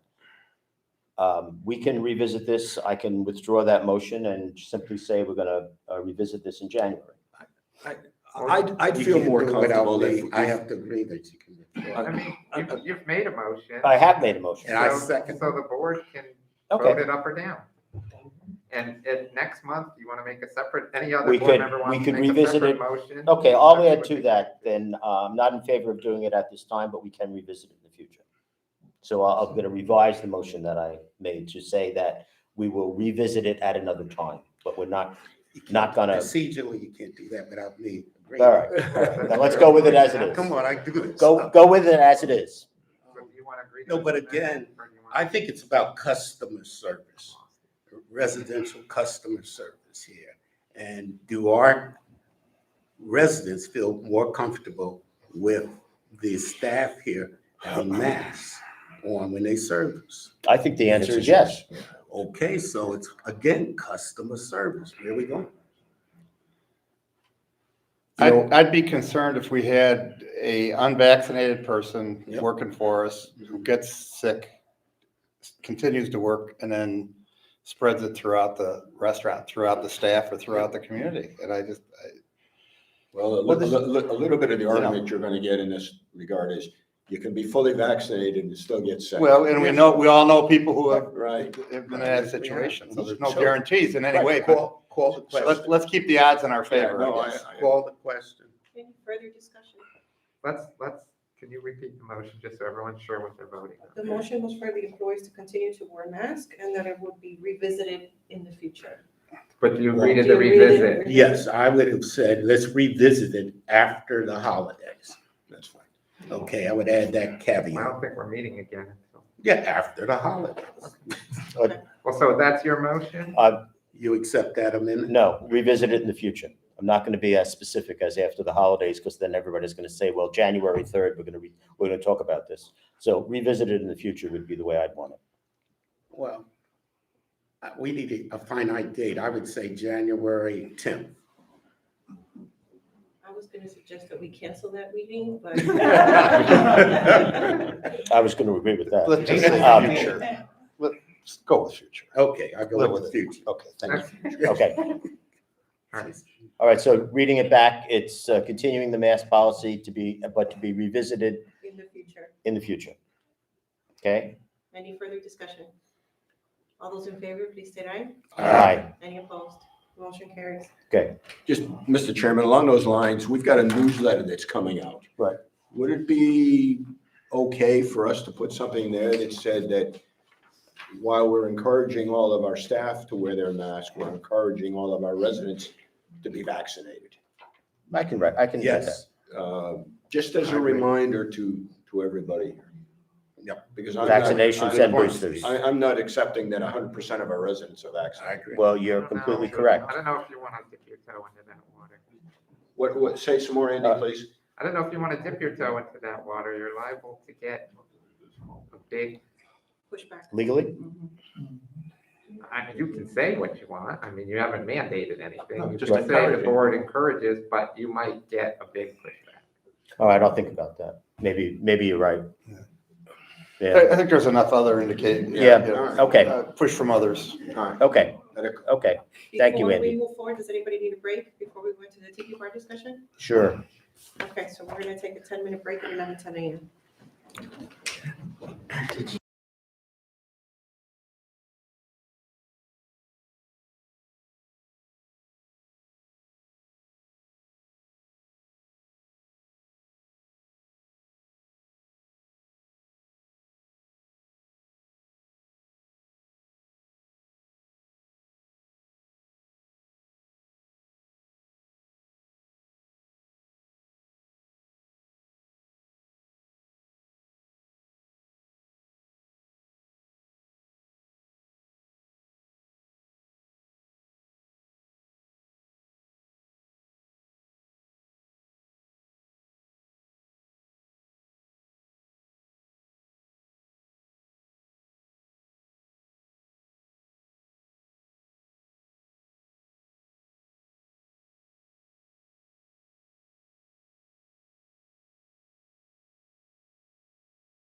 We are back on the record at 11:18 a.m. Supervisors, before we move forward with the discussion regarding the Tiki Bar, Ernest informed me that there were two persons who wanted to speak. They just didn't know that they had to sign in for public comment. This is their first time attending, I'm supposing. Do we want to open up for these two speakers to allow them their 3 minutes to speak? 3 minutes, sure. Okay, so we're going to open up public comment for Alex Stein and Richard Derby. These two outside? Yeah.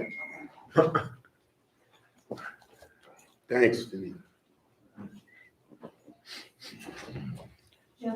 You had your 3 Not minutes. my crazy. Yeah, Mike. Mike, you never have a quick question. Is there gonna be a meeting on the 28th? No. And not the first one in January is not gonna be there? We'll talk about that. It was quick. Okay. Yes, sir, welcome back. Welcome back. We're ready for Welcome you. home. Alex Welcome Stein first, and then Richard Derby. Pardon? You want to speak? Yeah, I'll Go ahead. speak, yeah. Yeah, hey, great job, board members and everything. I just want to make a little statement that, well, I've been here 4 years, okay? And when I traveled a lot, you know, through Tampa Airport and in Europe and up north visiting my family. And I would come back and pull in Laurel Road towards the front gate. I would see this sign would say, "Welcome home." And it just gave my heart it was such a great feeling that our beautiful complex at 1,377 unit, it said, "Welcome home." And it just gave me energy from, you know, being stuck on an airplane for 17 hours and, you know, delays and, you know, the traffic on 75 to get here. So the welcome home, and that sign was all of a sudden removed. And who removed the sign? Not me. Not you? I did. You did? I You had it removed done. soon? Why did you remove the sign? There were 17 signs coming in. 17 signs? Yes. Besides the ones that we have to have that say, you know, the trucks that over a certain height have to be on one side, that the one car at a time, the safety signs we had to keep. The River Club sign was there, the golf club sign was there. There were several, there Sand were Hill probably a Train dozen Crossing signs. sign. 17 is probably a little high, but there were about a dozen, 3 years ago. Okay, so there's. And that was a no chance- WCI there's sign. No chance that you would reconsider. Well, putting Mr. that Booker has welcome brought it home up. sign? Mr. Booker has brought that up. Brought it up. Did he What a coincidence. Man. I think it's a setup. Man, you know, I'll pay for it. I mean, you know, we put emojis on it, we could. Hey, the Tiki Bar. We may still have it. Welcome home, you know, on the sign. We may still have it. Anyway, thank you for listening, everybody. Thank you. And the only reason I'm here is I just want to agree with this. I second this because I think it's a good idea.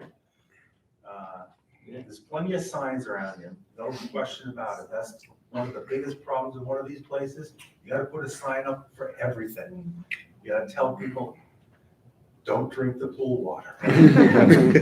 Well, and the cranes weren't crossing where they were supposed to. And we did have a crane crossing sign. They were Tried to teach them crossing to wherever they read. wanted. And they would cross whatever. I know.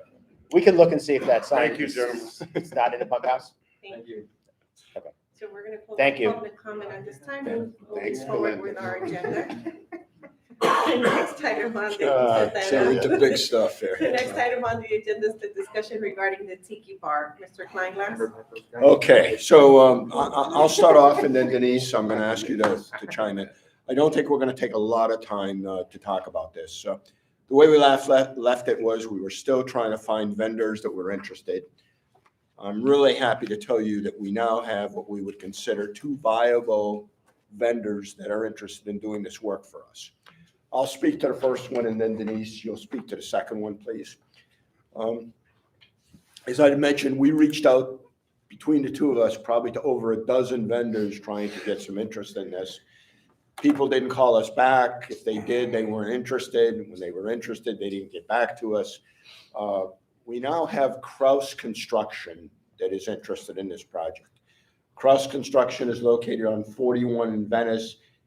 if you rode down by where the car dealers are, you would see their building on, going south on the right-hand side. Eric Kraus is the owner of the organization. His dad lives in this development, Mr. Kraus. Eric and I have had a series of discussion about the project. He actually contacted Dave Humphrey and got a set of the documents and has looked at those. And he has come back and told us that he believes that for about $150,000, he can do the project. Now, that's exclusive of the equipment. Right. So this is just everything that's associated with doing the construction of the shell and getting it ready to accept the equipment.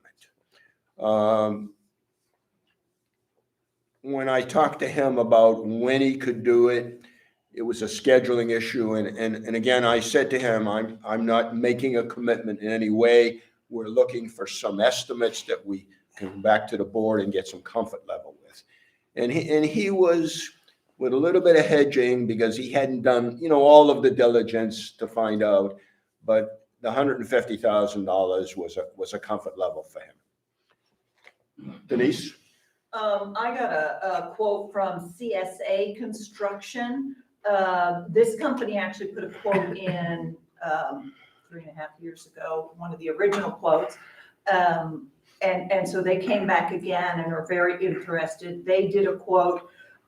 He had some questions or concerns with the RFP. When he was here last time, it had rained and there were some leveling issues on the ground with the pavers, some flooding areas. He still felt that was important to get that repaired during this time. That would add a little bit more cost to it. And his quote came in at just under 180, 179, with everything excluding equipment. Equipment is done by Fishman and Associates. So those are the two quotes. Where is he from? He is in North Venice also. In Venice. Okay. Yes, they are a Venice company. And they have their own electricians, their own contractors. It's not sublet out. Okay. All good news. All good news. So let me share a little more. We have a quote from Fishman for the equipment portion at 50,000 thereabouts.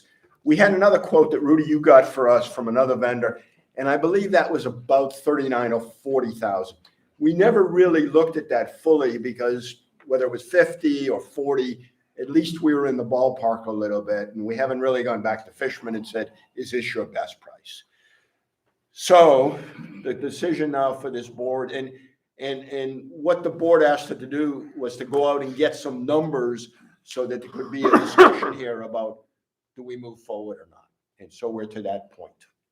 So I'd be happy to answer any questions or comments that anybody has. I think when we spoke about Fishman and the company that Vesta recommended, the question that was spoken about, did that number include installation of the equipment? And by Fishman, the answer was yes. I know Fishman was yes, but I'm not sure about the other company. The other company. We don't know and we've never really matched up the other company item for item for item. Okay. But it's something. But using that number, using 50 or so on equipment and 150 or 180 or something like that, we're talking about a project that could be completed for less than $250,000. We believe so. And under the statutory threshold as well, so we don't have to Andy, compare. right. Andy, I'm sorry. Under the $300,000 statutory. Yeah, we're well under 3. Right. Now, one thing that I do want to point out, the facilities committee has been looking at the drawings, and there was some sets here. Rick, you have one. Right. And Rich, you have one sitting in front of you. There's a couple of things that we want to go back and look at, such as the brackets in the electrical for the TVs, the issue about the drainage. I want to make sure we're all good with that. So there may be a little tweaking here or there, but I think the answer is we're well under that threshold. Great. Okay. So what are you recommending? as to whether or not the board wants to go forward? You know, What- we have a lot of space out there that is being utilized by planning and things like that in that whole area by the fence. Do you plan on removing? Yeah, so let me speak to that, Ursula. You know, when we took this on, part of the discussion was that area that you're talking about. And I think we get the tiki hut done, we take a look at it, we have a comfort level with it, and then we come back and we do that ourselves or another way. My anxiety is either we're gonna get this tiki hut done the way it needs to be done or not. And I think we're to that point now. So I'm looking for some guidance from all of you about your feelings about the price and moving this thing along. Well, we already missed the competition with the building of the hospital. But we got a shot at beating them for the win. I'd hate to have this run later than, you know, widening 75. So well, I think we can accommodate that. No, I think Yeah, you that meant certainly 75. could I meant accommodate. 75. I think we should, move forward with this. What do we have don't we have 140,000 way back when that was set aside for this? And Belinda, while you're looking that up, I have a question, Andy, if I may. You know, we've done some touchy-feely with these contractors. We'd want something formal, something official. And I'd like there to be a little competition here, quite honestly, to see what kind of best price we get. You know, we haven't pressed anybody about, we're ready to do Ask for a business. formal proposal from both of them. Yeah. Okay, so you'll help us with that? I'd be glad to. Okay. And that would be the starting point, and then the board, I'm not sure you want to wait for another meeting, so maybe we delegate some authority or something this morning, but eventually the board picks one of the contractors, and then I prepare a contract. Okay. So we'll get a formal proposal from both? Is that what you? Sounds like we might have one We have already. Yeah. Yeah, and I've got a verbal from the other. Just, from right, Press. you Yeah. don't have anything in writing from the second. And we need a formal from the other equipment company, or did we get that? We have a formal, we have Both it, equipment but I'd like to go back and say, now give me your best and final. Have we done any due diligence on the two contractors in terms of talk to anybody who they've done work for before? I have not, but I broached that question broadly with Kraus, and they've been around for a long time. Yeah. They do a lot of work. This guy's been around. We would ask for references, certainly, and we would check them. The other thing is the scheduling of it. You know, we think that with appropriate staging and scheduling, I don't want to wait till April or May or off season to get this thing going. I think we should get going now. But stage it in a way that makes sense. Minimal inconvenience. Right. Minimal inconvenience for the residents, use of the pool as much as possible, et cetera, making some arrangements for drinks to be available either through the window or something like that. Right. Or, I also went back, I don't know if I mentioned, I went back to Absolute Aluminum because their owner, their company lives in our development. Correct. And I felt we had an obligation to them for all the work. And they basically said, we don't do this type of project. Right. So they appreciated the call. Okay. So do you need a motion like bifurcated for the bar, like Fishman and Booty's guy for one? And then the other for the actual building itself? Yeah, why don't you take a crack at it and then maybe I can help you a little bit, or I can make a motion. Good. All right, well, let me move that the board authorize not to exceed $250,000 to renovate the Tiki Hut and provide all new equipment as we've been talking about. And we do that through getting formal best and final offers from at least the two vendors that we now know is willing to work with us on the construction part and on the equipment part. And we get the guidance of our council to help us with the documents that we need to have done. Now, help add some more to it. Well, the motion became a missive. Yeah, that's a good one, but I think we need to authorize you to execute contracts subject to staff approval as well, Steve. Okay. Yes. Me to sign the contract, not the chair?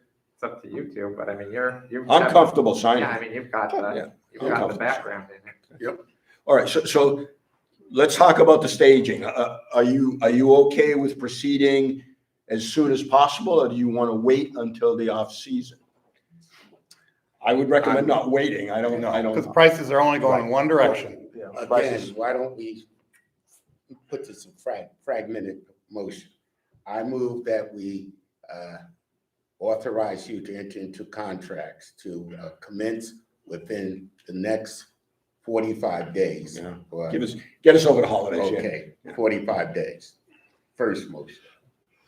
Well, Put it. I think we got two motions on the floor now, right? Because then Steve. The first one was never But seconded. never seconded. Never finished. Okay, so that would be the first one, and then the second would be supplemental to the first. I'll show We you. have one motion. I'll show you. Well, but did you make a formal motion and has it been seconded? Belinda, what's the minute I'm say? actually looking at your, the tiki cost. So if you guys will just give me one minute. All right. Well, let's just talk just a little bit more while she's doing that. Go ahead, please. Could you tweak that to be 225 instead of 250? It'd still seem to be Well, we're within. close. We might be too close at 225. Yeah, Okay, I'm just asking the question. Yeah, I'm a little bit, if I want to go back to Humphrey, because if this drainage thing is an issue, I want him to be involved with the drainage thing. I'm worried a little bit about the enclosure. Yeah, we've got to tweak that, yeah, and we gotta- the 180 and the 50 from Fishman equals 230. So we need to, Yeah. that's bottom And- line there. Steve, how long has any of these contractors said how long they'll need from go? Yeah, I asked Kraus that, and I don't know that I have a good answer for you. Because that might affect your timing on when you want to do it. Well, we're a long way from $1.25 million, so I'm very happy with this number. What but- you're gonna get, and I think what's important is, you're gonna get a renovated shell, so to speak. You're gonna get a new bar, and you're gonna get some nice equipment. And you're wide gonna screens. I'm sorry? And some wide screen. You're gonna get some TVs. At least 4. Yeah, you're not getting the Taj Mahal by any means here. You're getting the bare. I think the big bugaboo in the project now is getting the right equipment and getting the enclosures right so that we don't have a problem. Yeah, that's the big deal right here. CSA was saying permitting could take 6 to 8 weeks, so the faster we get somebody under contract, boom, they start permitting, we're still hanging in there for 6 to 8 weeks. And Rudy, we haven't had a discussion about the vendor you sent on the equipment and how that may fit in here. There's $10,000 on the table. I mean, Where are they located? It's. Yeah, they're out of Tampa. We've used them on a number of projects, but to your point, the side-by-side comparison Right. is probably a good place to start. Yeah, I mean, Maybe some value engineering in there. 10,000. Different I makes, recommended models, this. brands, that type of thing, so we want to synchronize those. $10,000 is a lot of money. And it might have to do with installation. Yeah. And look, our allegiance is to get the best price here. That's what I want to do. Why don't we set up the parameters of the course and finalize what the course, put a limit on the course? Say, I make a motion that. Well, we have it at 250. Yeah, we have it. I'm comfortable with that. I just wanted to see if we can. So let me see if I can take a crack at this motion now. Then I would move that the board authorize the expenditure of $250,000 to renovate the Tiki Hut as per drawings and specifications on the equipment. And authorize the vice chair to execute contracts subject to staff approval. Okay, I second that motion. okay. There we go. All right, now, discussion? Yeah, I just want to caution, you just made the statement, our obligation is to get I think you said lowest possible price. I hope you didn't mean that. I think we want the best value. Best value, yeah. But it isn't always the lowest price. But if this vendor is going to produce the same deal for us as Fishman, and we're gonna save 10 grand, Oh, sure. I, If my, it's likes for likes. my allegiance is to the community and getting the best, Sure. the best value for what we're trying to do. Absolutely. Yeah, you know, we're saying the same. Sometimes, but You know, Let sometimes me ask you yeah. a question with Yeah. Fishman. Didn't Fishman come out here and spend a lot of time with our staff and go through it and help us come up with the conceptually what we're doing out there? Yep. Why would you tell us him now? And he's a local guy. Well, let me tell you, Or consider. we paid Fishman for that. We paid them for Well, that. I didn't know that. Yeah, no, it wasn't free. No, No free lunch. Oh, no. Okay. No, we paid for that. And again, we're gonna talk to both companies. We're gonna make sure we're getting, Apples to apples. yeah. You know, if we're a little bit, Ernest, if we're a little bit different, our allegiance certainly, I think, would be to Fishman. Well, you want to make sure that the equipment is gonna last. That's right. You know, we're just replacing stuff too frequently. Yeah, we agree. So Belinda, have you found what we have We in the had, kitty, so to speak? the reserve was 141, 182. That's what we had in the reserve. So we'd need another, on the high end, we'd need another 109,000. Correct. Where is that Where's gonna that come gonna from? come from? You can, you can allocate from the capital reserve account that, not the capital reserve account, but the new accounts that are to be established hopefully at the end of this month, once we have our tax funds in. The new accounts for the, as the finance committee recommended? The board, yes. Yeah, okay. So you can make that determination. You can have the reserve committee take a look at it. Mhm. Jerry had already prepared some numbers, which I'd already sent back to him. Right. I think you should probably take it back to reserve committee and have them review it, because I did send the chair as well a summary of all the reserve expenditures, and I think we're gonna have a discussion about it as well. Next week, I think. Yeah. How many years left on the River Club repayment to the CDD for the renovation? I can answer that. Oh, the 80,000 should be like one more. I'm gonna guess Last payment- 3. I will tell you when. Last payment is supposed to be, That's a guess. Where I'm going with this, is there a Using that money. possibility, while she's looking, is there a possibility of adding a year to that And borrowing it and again. borrowing it from ourselves, so to speak, and then pay it back through the expanded revenues that are gonna come from the tiki bar? Well, let me. I mean, just as a thought, just to put that in the hopper to think about. Yeah, so let me just say something. The mentality that the board was not part of when they set that up, and I thought it was a brilliant thing they did, was to get that thing built up so that in 8 years, we would redo this again, or think about redoing it again, Right. because that's what the industry standard calls for. I think it's held up pretty well in parts. Right.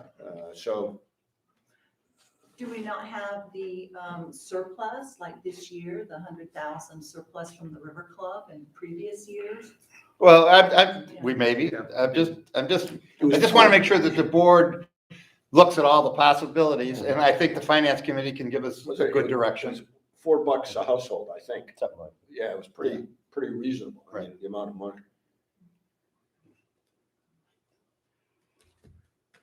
And the other part of it is that the pickleball courts, the dog park portion of that is gone. Right. So that money, in a sense. There could be Could be reallocated? Yes. Could be 100,000, Yes. 75,000 there. Yeah. Okay.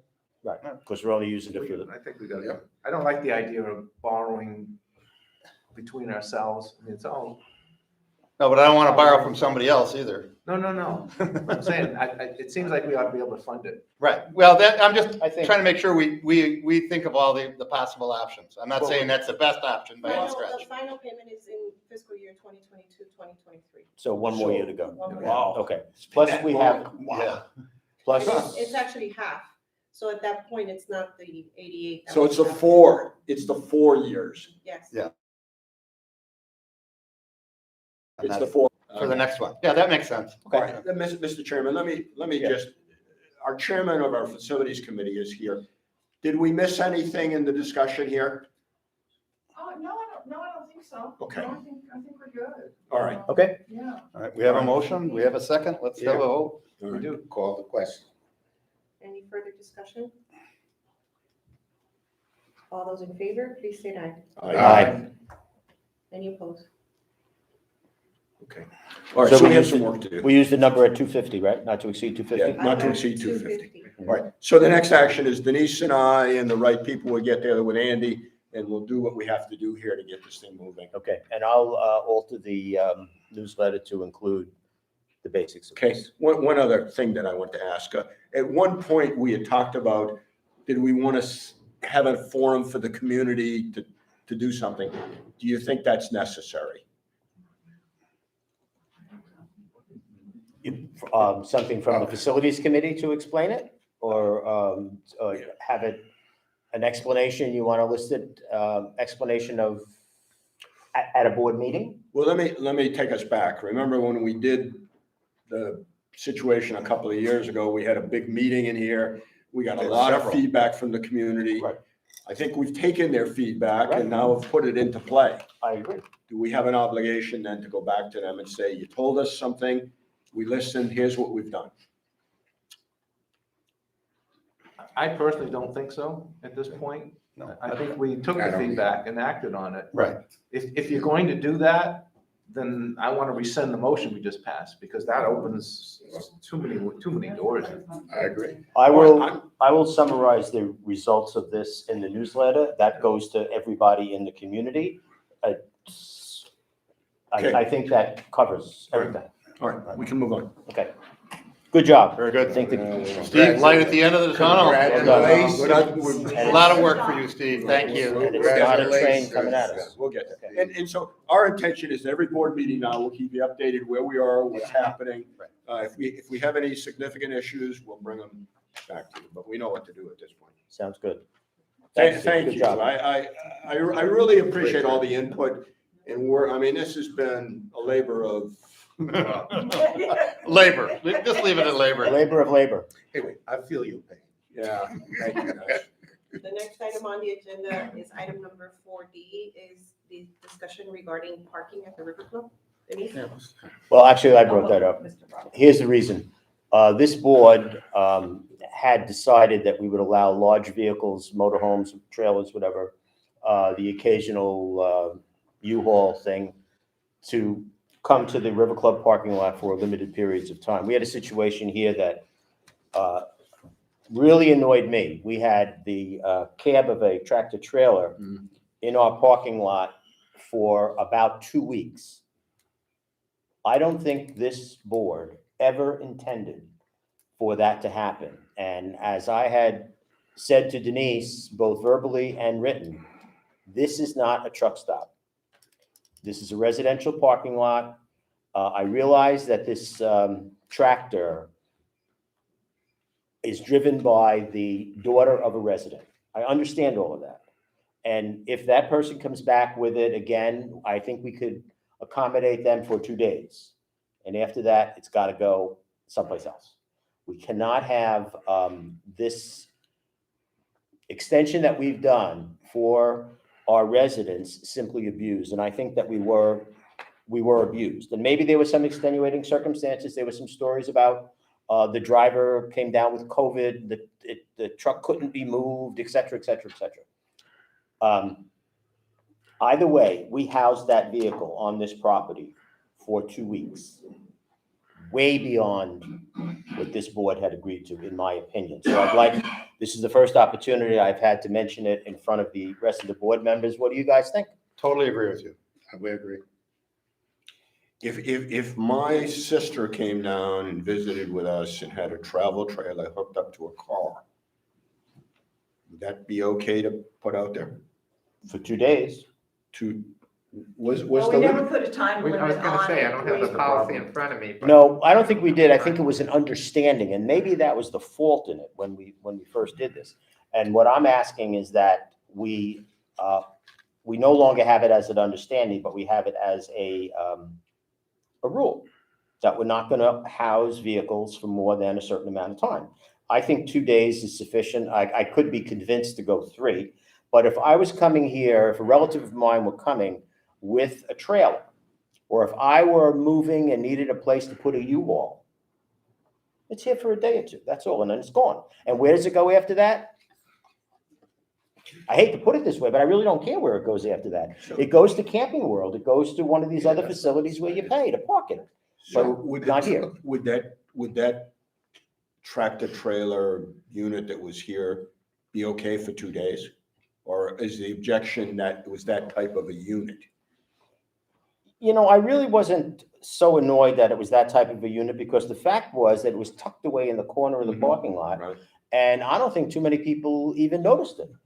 And it was parked where the trailer should be parked, way at the end. It was in nobody's view or whatever. It was the length of time. Right. And I think the length of time was excessive. And I'm not exactly sure how that got to be extended and extended, but it did. And I don't think it should happen. I think the original was 3 or 4 days. It was for Thanksgiving. Correct. Over that 4-day weekend or 3-day weekend. And then she called on a Friday. No, it wasn't on a Friday. supposed She to- called and talked to Paul. I was not here. Right, it was supposed to be moved on And said December she had 3rd at the COVID latest and point. could not move it. And truth, towards the end, I did call to have it towed. And they said, yeah, we don't tow that big of a vehicle. So that didn't help, but I did contact her and gave her an ultimatum that this was to be removed today, or I would have it towed. And within a couple of hours, there was no response, and I called the tow truck, and they said, that's massive, we can't move that kind of a rig. But, you know, I've talked to the staff about extensions coming to me. If I'm not here, they have my cell, they can contact me. And it depends what it is. As you say, U-Hauls, all those things, they're 1 or 2 days max. Can you bring us a policy to look at the next meeting? Well, here's the policy. Belinda pulled it up on her computer. And I don't believe we put any timing in there. I think we left it, from what I'm seeing, just right now, at the discretion.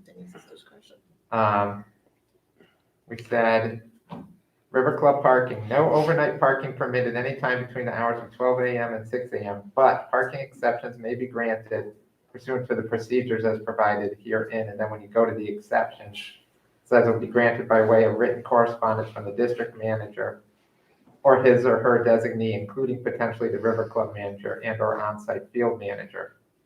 So I think it's Keith's fault.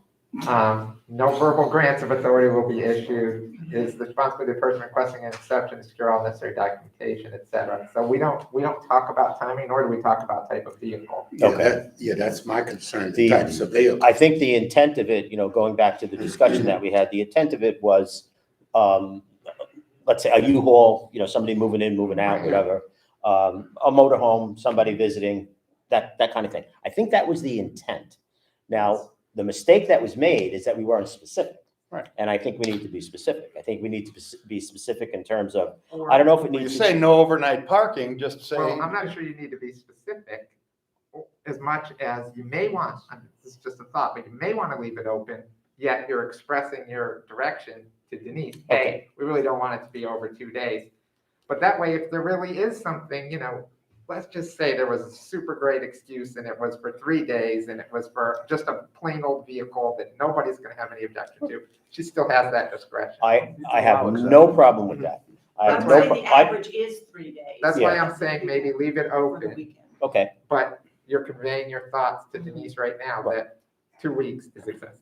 I would say that my thoughts, we'll see what the rest of the supervisors say, is that 2 days should be sufficient, 3 days at a max, and that the authority falls to the general manager to grant that, right? And that was our intent also. I had talked to the staff that I've had several calls, you know, got somebody for 2 weeks, and we've denied that over and over. And because of this extenuating circumstances, we're in the middle of this, supposed to only be 3 or 4 days. and it got extended. Okay. So it does behoove us to have something in our minds to say, okay, next time we tell them somehow, some way. All right, so moving Okay. forward with this, in the Well, future, it will this be talking- understood as a 2-day, Again, 2-day, 3-day max, but two days, but you have the authority to go to a third if it's necessary. what about liability responsibilities? Well, we had spoken about that. We had said no one Okay. can live in it. See, one of my concerns, truthfully, one of my concerns was that the cab was all lit up one morning.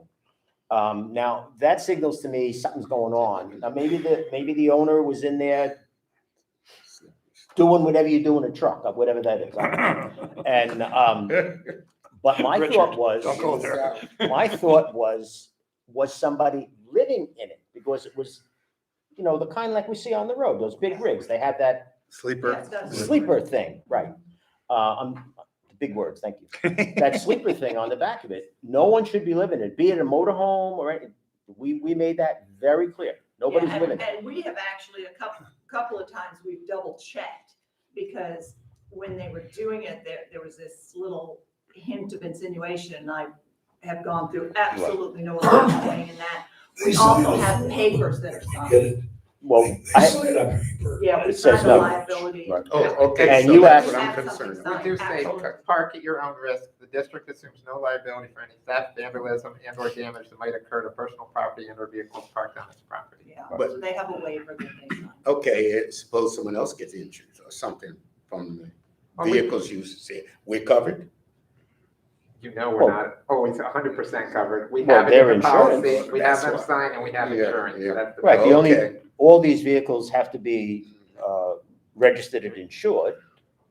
But don't you think the responsible resident should sign on to this as well? That's usually who signs, is the resident, because they come Okay. ahead of time to get the permit for whomever Put on the dashboard. is coming, yeah. Okay. Yeah. As long Yeah, as they're they're usually responsible. ones we Okay, have so we're good with 2 to 3 days? Yes. 2 days, 3 days on a I max? agree.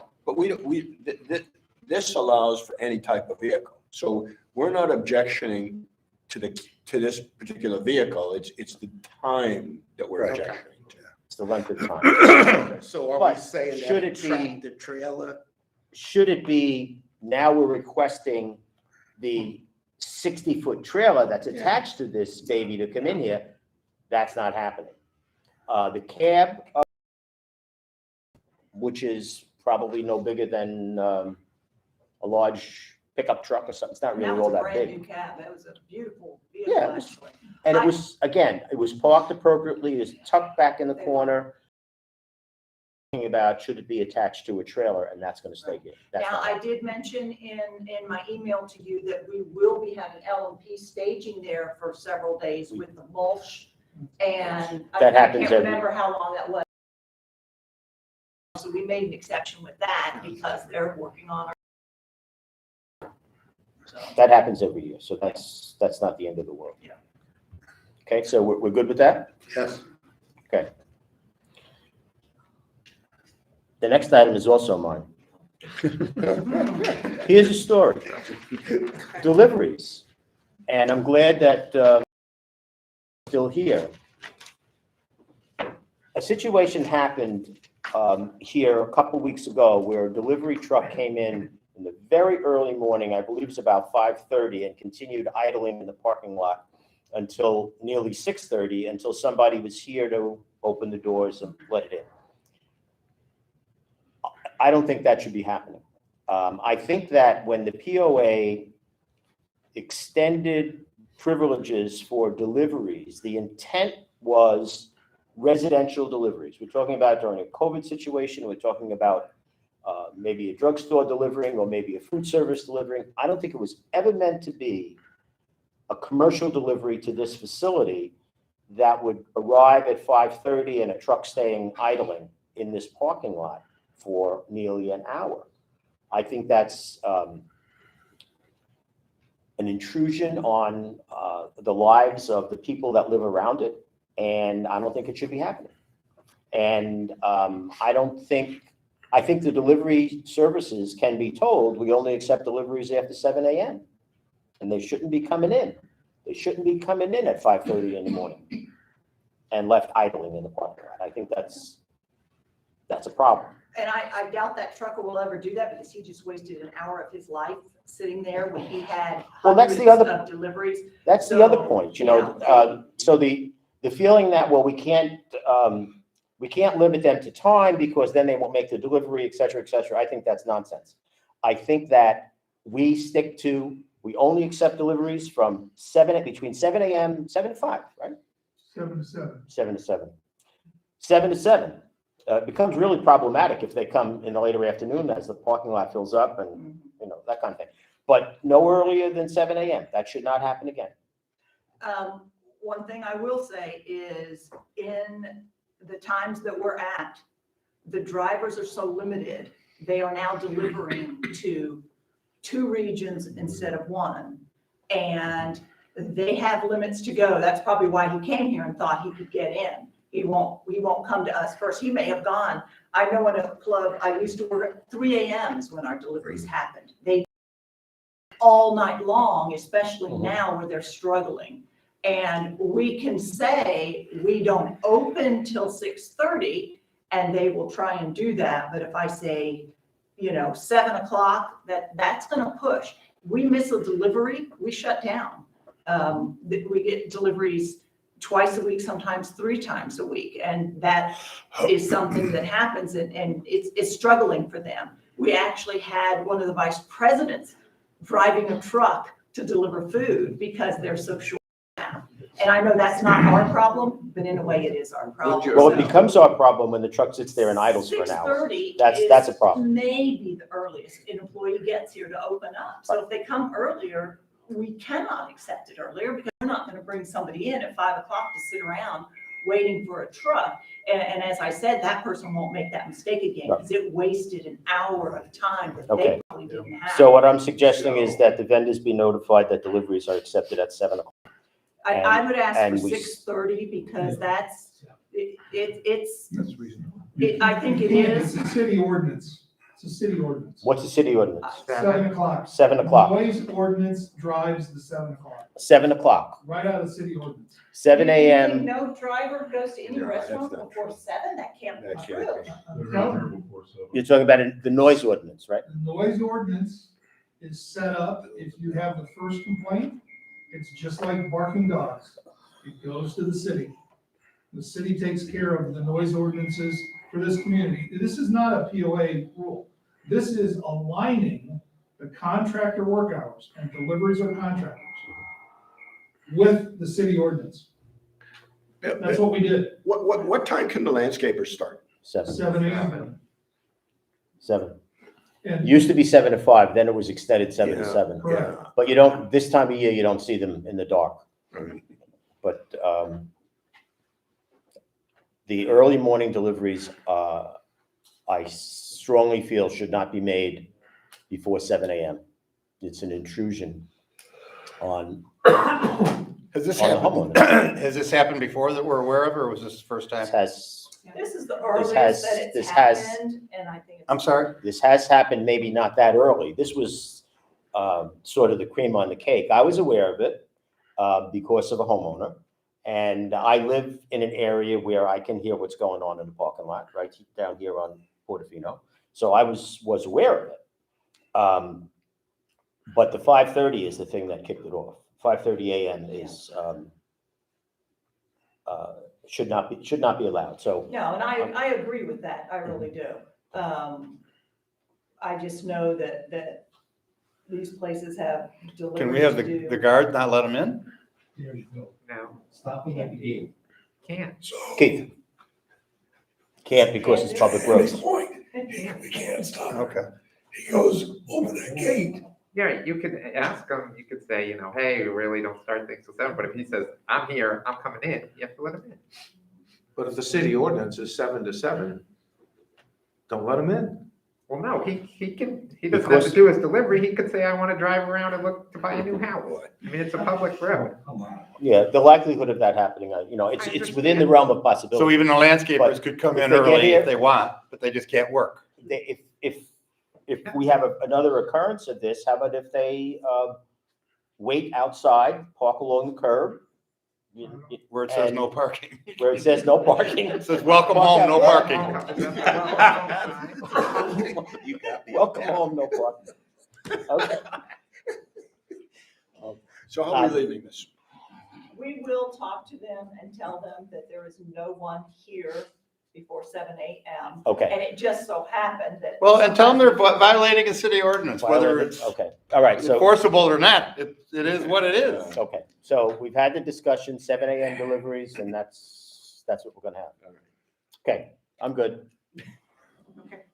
Moving forward, the next item on the agenda is item number 6A, which is the consideration of the minutes of the Board of Supervisors meeting held on November 22nd, 2021. These are behind tab number 2 for your review. Are there any questions, comments, and/or changes to the minutes as presented? I'm good. There are I no move we questions, accept the comments? minutes. Second. Second by Ken. Any further discussion? All those in favor, please say aye. Aye. Thank you. The next item on the agenda is item number 6B, which is the consideration of the operations and maintenance expenditures for the month of November 2021. These are behind tab number 3 for your review. The expenditures for the period of November 1st through 30th, 2021 total to $146,088.86. Any questions regarding the expenditures? I don't have any. There are no questions. We'd be looking for a motion to approve. Move to accept. Second. Ken? Any further discussion? I have a question, on the solitude bills, is somebody approving all of those and inspecting what they do? There's a whole bunch of repairs and all of that, does that go through Keith or? I approve the invoices, but Keith ultimately is the one that makes sure that the work is done. Okay, so he let you know that Yes, it's okay? yes. He's- He reports back when everything is completed. And that same thing occurs with the landscaping ones? Yes. Yeah, okay. Because he has to sign the ticket when it's done. Pardon me? He signs the ticket when it's done. Good. Any other questions? No.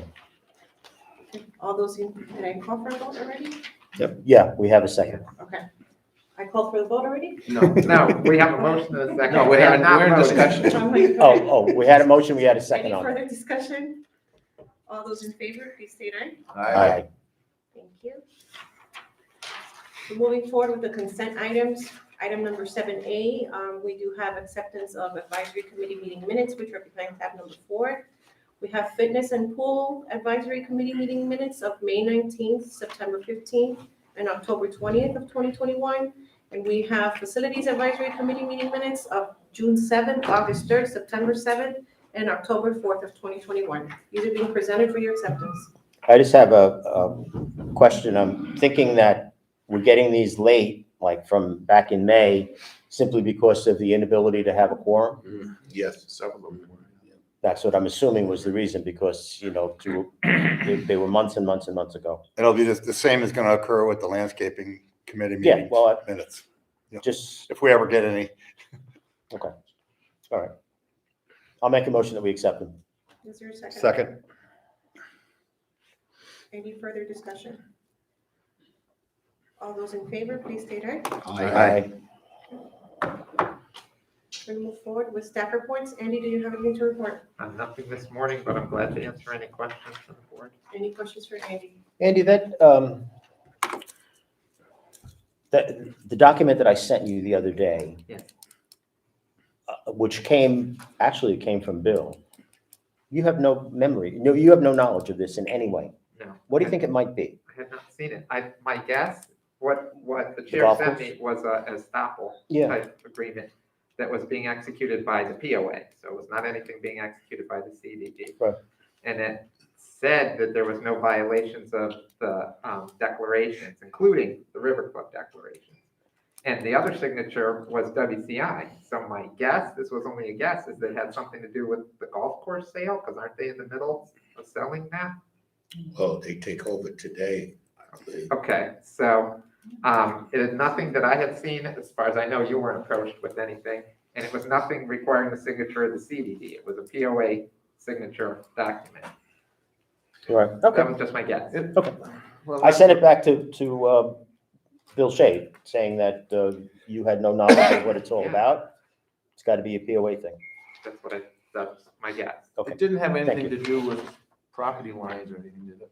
No, all Okay. it simply was saying is that the undersigned party, which was the POA, was saying that there were no violations of the declarations and no violations of the River Club declarations. So I don't know how they can, you know, how they can swear to that, but, you know, that was their issue. And there was no requirement for signature by the CDD with regards to anything. But that's what the substance of it was. It did not reference any property line dispute or anything like that. Thank you for looking into it. Sure. Couple meetings ago, somebody brought up the, excuse me, I'm getting like Keith. Somebody brought up the email addresses of being available to residents who ask for them and then can do a mass mailing. What, is there any, and I think there was I thought our response was it's Freedom of Information Act. We have to give it. Is that, were you able to look into that, or is there any change? Well, yes, there's no change. I mean, if someone can, if we have email addresses of somebody, of a group of people, let's just say, and someone gives us a public records request for them, unless something is exempt, like police officer or something along those lines, unless there's a specific exemption in Chapter 119, that is a public record and we need to provide it. Okay. I think that the issue, there was a secondary issue related to that in the request, which was we are only required to provide it in the medium in which we have it. Yes, I remember you saying that. So if we have it as just a list of emails, okay? And someone says, I would like an Excel spreadsheet with all of those emails. If we have one, we need to provide it, but if we don't, we do not need to create one. Right, okay, all right. So we can, in theory, give them the directory. We can give them what we have. Yeah. We're not required to create something that does not exist. Okay, so the book, we can give them, say here. But so that's if an individual, what if a realtor or somebody who's gonna start up a business wants that information?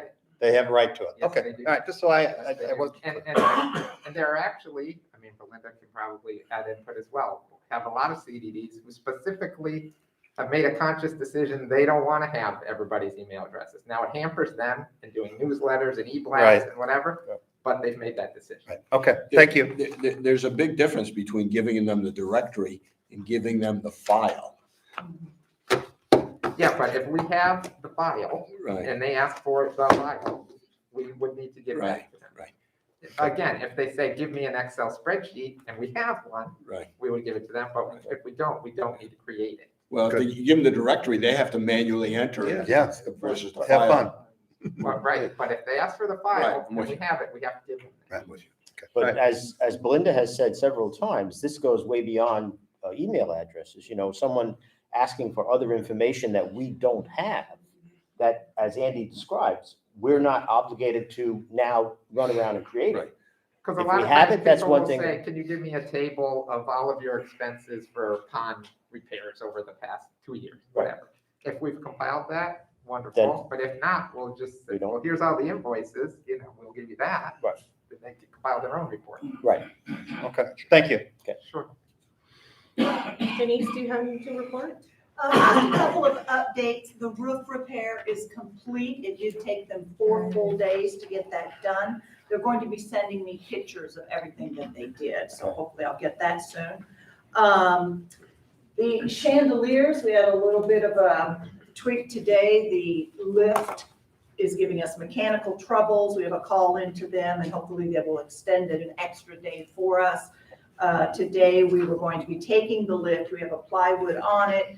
It will be going up, hitting the chandelier, lifting it so we can unhook it, and it'll be sitting there. And then we can take and strengthen everything that needs to be done. We will be doing the extra screws in there. I contacted Jack Noller. Great. And let him know what happened, that there were 2 issues. One was the installation, but also that the chandelier arm broke. And the company this morning called me, the one who made the chandelier. They contacted me and asked if I had the installation instructions. I said I did not, I didn't do the installation. She immediately emailed those to me. I copied them off, gave it to my team, and it showed in there safety, Safety wire? yeah, Hook safety thing? hook thing, so that if it falls, it grabs that. Right. Eric just so happened to have some of those.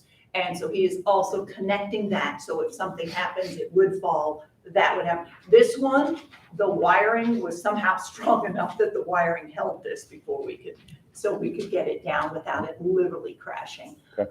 So all of that reinforcing is being done today and tomorrow. We'll be stopping today to finish the POA meeting. Right. Denise, if those were in the instructions, why weren't they installed that way? I don't know. Jack Noller is also contacting the people who installed it and letting them know. I have not heard from them on what. When we heard about this, we suggested we go back to Jack because. No, I know. Yeah. And who's gonna pay for this? That may be in further Yeah. discussion. And I'd love to hear from the installers because truth, I would say the issue was more in their corner than it was the actual thing, because it could have been the jerk of that arm. While we're checking all of these, every joint, we are checking to see if there are any cracks anywhere. If there are, we will have it rewelded to strengthen it. It But the won't safety be- hooks, all of that. Yeah, all of that has to be done. So they. So why weren't they done? Because is the question for the installer. Yeah, I just am appalled that the two strongest screws were in there, they just weren't collected to the light.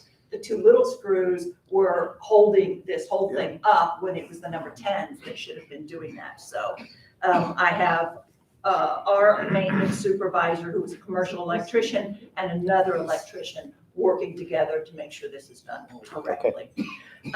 Pool showers are going in, I believe, this week. We finally found a plumber after calling probably 6 or 8 companies to get those installed. And one thing I would like to say on the record, to anybody in this room and to those listening, and for the minutes, big thank you to the residents for the holiday fund. It was so generous this year and last year. The people who gave above and beyond was very humbling. And so from my staff and I, just a big thank you to everybody. It meant a lot to the staff, it really did. Really appreciated all of that. And then to let you know that Vesta has hired a new tennis director. His name is Paul Werner, and not sure his exact start date, Rudy? Tomorrow. The start date for. Tomorrow. Tomorrow. It'll be tomorrow. I will add, Go right ahead. Yeah, thank you. I will add that he's an elite, I guess, P1 USPTA professional. I have been briefing Supervisor Booker throughout this process, so he was aware of the status of the search. We appreciate the fact that he has local knowledge of the Sarasota Bradenton market. He's the corporate director of racket sports for Pope Golf. He oversees multiple tennis courts and pickleball courts in the area. And his scope also includes, in addition to tennis, it includes fitness and some aquatics. He also provides programming and support and maintenance of these courts. So we kind of checked a number of the boxes with this particular person. The racket committee this afternoon, and not to steal your thunder, Supervisor Booker, the racket committee this afternoon will have the opportunity to meet him for the very first time. Great. Okay, sounds good. And that's all I have. Does anybody have any questions for me? I have one. First of all, I want to, compliment what you guys are doing for the holiday season. It appears that we are very active with outside business coming in to the facilities here. And I hear it at other places, restaurants, as well as other clubs. What a great job you're doing as it relates to this type of business. So I would like to compliment you on that. But how many functions have we hosted so far this year? So far, I would say about a dozen, and we have more to come. I think there were close to 25, maybe even 30 holiday parties. Many of the members, their jobs, real estate people bringing their realtors here for a small luncheon or dinner. This past week, if you'll notice on the calendar, we actually did not have any meals open to the membership, and that's why we did a lot of the lifestyle things. We did the cruises this last week, we did the glass classes, 3 glass classes, cruises, to have the membership doing. You brought in a food truck? We brought in food truck, Right. And today again, there'll be a food truck going on. Okay. So it's a very, very busy month, and financially it'll be very successful for us. If an event is sold out, approximately, just guess how much do we net for this? Outside events? Yes. We did a study on that On the a weddings, year and a yeah. half ago On on weddings. weddings. And the reason we had done it is because we were spending money on wedding wire, which was like close to $4,000. Was it worth it? And so we did this study, and the study showed it was, just off the top of my head, I think about $3,800 per event in the bucket. That's after salaries and decorations and everything that we put out, plus the money in wedding wire for the advertisement. So. Good, and then finally, I'd like to compliment the chef as well as your staff. The great job they've been doing. And we've been patronizing the dinners and all here, and excellent. Thank you, thank you. Was anybody here for yesterday's Santa? We had so many I thought it was kids. the chairman. Mr. Efron once again did an amazing job. We had so many kids here. It did scare some of the community when the fire truck pulled in. We had people running from the boardwalk thinking there was something terrible happening, and then they saw Santa Claus and they were okay. I don't think we've been doing it for years, but it really scared some people for some reason this year. He's doing it again on Friday at the fire station. Oh, is he? Yeah. Wonderful, wonderful. He Yeah, likes he does a great job, now he's very successful. So thank you, thank you, Judge. I'll do it next year. He is, he's our Jewish Santa Claus, yes. Any other questions for Denise? Keith can't really speak, so. Oh, right. If there are questions for Keith? Can I speak for him? Yes. He, at the last meeting, we did 2 not to exceeds for the roundabout and for the sodding. And Keith really got on it with some other vendors and LMP. And we don't know the final numbers yet, but it's going to be significantly lower, both for, not so much for the roundabout, but significantly lower for the sodding than what we had said not to exceed. So he did a lot of work, and it paid dividends. I feel like when we give him our money to spend, he spends it like it's his money, and he watches over it for us, and really did a nice job. So the the mulch is supposed to go in this week, and he and I will count bales per Ken's suggestion, because I think that's a very good one, just to be, again, to watch our money. And then LMP tells us that the sod will go in before Christmas. They're 21st. 21st? Okay. Okay. So the major part of the Veneto project should be finished. There have been some questions about the tree that's out there. There was some misinformation $12,000. that it was an $8,000 tree. That number came from the first bid from the first architect's plan. That was an $8,000 specimen oak. The tree that's out there is actually an $1,100 tree. And this is a artist picture of what one looked like in Sarasota.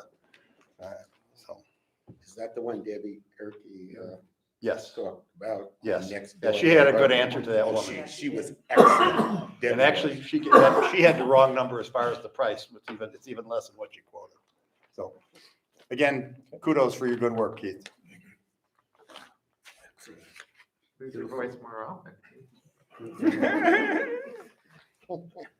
Good job.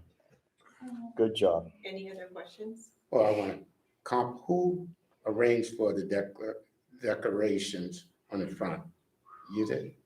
You know, that falls. The lights with the green lights It's and the all same that. company that we use every year. Last year, we had a come to They did a good Jesus job. meeting about, they looked second rate, so last year, we had a little bit of a discussion with them, and they've upgraded.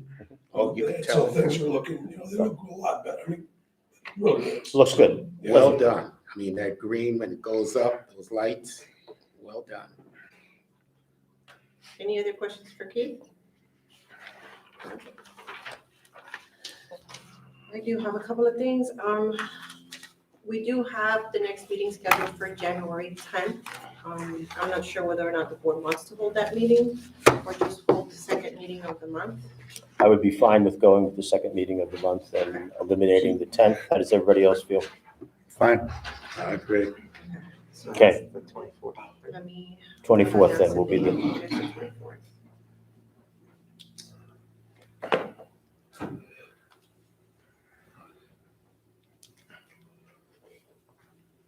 So then the landscaping meeting can go back to the 11th. I'll take back to Back to- 11 o'clock. 11 o'clock you want to that make it day. 11 o'clock? So Okay. it is January 24th. Okay. But the landscape committee decided to meet on the 10th, and we had told them that Keith and I wouldn't be there because of this meeting. But now that we're not having this meeting, they can go back to their regular time. Okay, Just a so different date. we're going to go with 11 a.m. On the 10th. On the 10th for you. Okay, sounds good. Thank you. I did provide a district management report. I'm not sure if the supervisors saw this. I mentioned previously that I would be providing financial numbers as part of the report. And I would include a few other items. I thought it was great. We were $12,000 under budget in October, which was great. Excellent. We did complete the Solitude Lake Management Addendum, and the board approved this, and the chair signed it, and they are servicing beginning this month. Actually, last week, I think, was the first treatment date. We did conduct a pre-closing on November 22nd. Rich was here signing his life away. Universal access gates and cameras, the agreement was prepared by council, executed on 12/6. Just as a reminder, the equipment delivery time is between 6 to 8 weeks, but I expect it to be more given the holidays. And the roof damage inquiry, I'm sure everybody saw my note, according to Aegis, if it's normal wear and tear, it's not. No, not covered. Okay. Any questions for me? I think including that in the agenda package was great. So I just wanted to say that. I think we need to send out an e-blast to the community about vacancies on committees. Yes, I was gonna bring that up. And with that in mind, I think we need to extend those whose terms are expiring into January so that we can still conduct meetings in January with the various committees, if that's okay. It's also important for the liaisons to remind the committee members of what their terms are and if their terms are expiring. Because in the past, we've had issues where committee members thought that their term would just roll over, and that's not what happens. They have to let the liaisons know that they want to continue to serve so that they can be reappointed. So clearly explained. Carrie sent me a breakdown of who was up for, what numbers on each committee were up for re-election or whatever. So I'd like to get that sent out as soon as we could. Okay. Okay, and when do you want them received by? How about, I would actually have them 14 days prior to the next meeting. so what if we went with the 10th? So the 10th, I think would work. Okay, and I know we've closed on the applications for the finance committee, but I would like to get the letters of intent that you got. Okay. I think there should be at least 4 people. For resignation, do we have to have a written resignation or is verbal okay? Verbal is fine, but we would need to accept the resignation at the meeting and then reappoint. Okay. And I mean, it'd be nice to have a written one if they. Yeah, I've asked her, find it. but she doesn't, It doesn't mean that we're held hostage if we never get it. I mean, right, okay. So then I can advertise for an opening on the committee based on a verbal resignation. Okay, by the 10th of January. Yeah, okay, I'll let you know. I responded to you. Okay, Thank so you. that's done? That's done, yeah, Okay. yeah. There was one applicant that, I did have a question for you, Rich. Did Mark Hanson send you the budget that we asked for the trial? no, he has not. Do you expect to have a conversation with him anytime soon? No, but I can email him on it. Okay. Okay, and I will. There was the reason I asked for the letters of intent, there was an email from a person who responded to the finance committee wanting to know when an appointment was going to be made. I responded to that person and copied you on it that I didn't expect to make that. I'm anticipating January 10th. But now, if we can put it on the agenda for the 24th, we'll make all committee appointments on the 24th. Yes. Sounds good.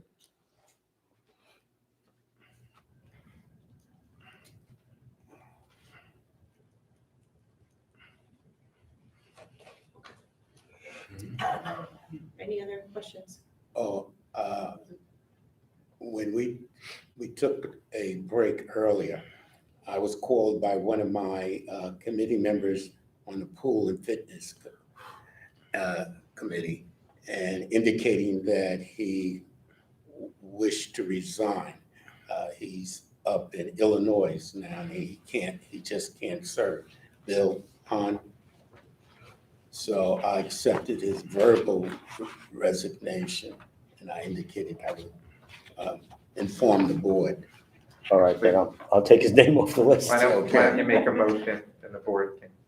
I would like to make a motion to accept the resignation of Bill Hahn from the Pool and Fitness Committee.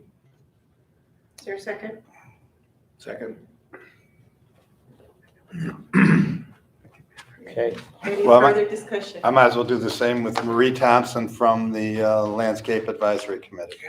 Well, can we combine those? Okay, so I'm removing Marie Thompson. I'll accept it. And I'll second yours, Okay, what was the name? Marie? Marie Thompson. So that's two extra people then, one more on landscape and one more on I fitness. would like to say I'm sorry for his departure. Bill owns fitness centers in Illinois and all. He's well-versed and has extreme knowledge, special knowledge on machines and things of that nature. But he just doesn't have the time. Use him as a consultant. Yeah, that's what I told him, I'm a consultant with her. Okay, but thank you for your support. Any further discussion? All those in favor, please stand. Aye. Thank you. Supervisor requests or comments? Are there any supervisor requests or comments? I have a couple of things. Keith and I met with the new golf course superintendent, ground superintendent, Helby, I don't remember his last name. And the reason for that meeting was to introduce ourselves to him. Keith initiated the meeting, I think it was last Wednesday, and we had, I think it was a very nice meeting. What we want to do is establish a good relationship. As you know, our good relationship had deteriorated with Lennar, and they asked us to remove our maintenance cart, which causes a problem, leaving it outside, but I think we're going to be able to reestablish that relationship because he seems open to it, right? We explained to him that, one hand washes the other, that we provide lots of services to them, including the expertise of Dan, who's quite the sprinkler guy, and we've had him help out the golf course a few times. And he was just open to that. Seems like a nice guy and speaks well of Heritage as a company. He worked with them at Christantia and was very satisfied. So I think it was good that we did that. I sent the newsletter out to everybody. I think I've gotten everybody's changes. A few more came in today. I will make the change. I will add pickleball information, and I will add tiki bar information to that, and I'll get it to Keith so he can have it out by first part of January or the last part of December. So it'll be timely. And I have a suggestion. Ernest has have a couple of responsibilities. We all have a couple of responsibilities, but he has two very active committees as well as ponds. And I'm wondering if Ken would be open to maybe taking the responsibility of ponds away from Ernest. I love ponds. You love ponds. You got it. I think because of the amount of Wait a time minute. that you Do spend. they have little snail things in them that clog up pipes? I don't think I want that. I thought they were describing my arteries, but that was the whole. How about if Ernest spends a little bit, it would be, he could talk to Ken about what's entailed with the pond supervision. Not outside the There's only meeting. like 4 ponds, right? No, he can't.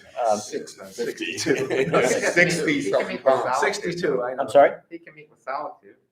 Oh, okay. Well, no. Oh, yeah, there you he's go. the guy who picks you up and he takes you around. Meet with Lauren McCall over here. He'll, I have a map. it's that same voice.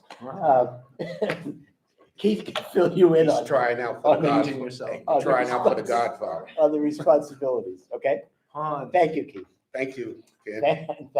Thank you, Ken, for being open to that. Yeah. Frees you up. Get a raft. Okay, I have more time for pickleball. Get a raft. Better than the rackets committee. Yeah, That's exactly. all, Nobody wants to racket. that's all I have. Any other supervisor requests? I have one thing that I want to bring everybody up to date with. And Mr. Lewis, thank you for hanging in here. Call me Jerry, okay? Okay, sure. So I want to give everybody a briefing of what went on with the meeting vis-a-vis the POA. Let me take you back. Remember, I'd asked that we get an official request. We did get that from Tom Jones. I contacted Bill because Bill is the new chairman, I think effective already. Told him that we wanted to meet collaboratively. Who would be the representative? Bill said he would be the representative. So Bill, Keith, Denise, and I met. And I did it that way because we've had a lot of people looking around here for space, and quite honestly, it caused some problems. So the four of us met, we talked about what their needs were. We went around the entire building. We talked with other staff that were here. We told them we're not taking away their space from them, but we are looking to what may be the possibility are. I think the best recommendation that has come up from what we can see is to put a wall up in the tennis area and create some offices in there, move some people around. And I think with a little bit of give on our behalf and a little bit of give on their behalf, we could make this work. Bill's comment to us was there is no urgency for 3 to 6 months to do anything. Now, that's a little bit different from your statement. Sure is. But that was Bill's comments to us. There is a little bit of issue about perhaps getting them to give a little bit and sharing some space, and how we work that out, particularly not for their main person, but for their secondary person. And we'll continue to talk about that. So I think at this point, Bill understands that we're receptive to being able to do something here.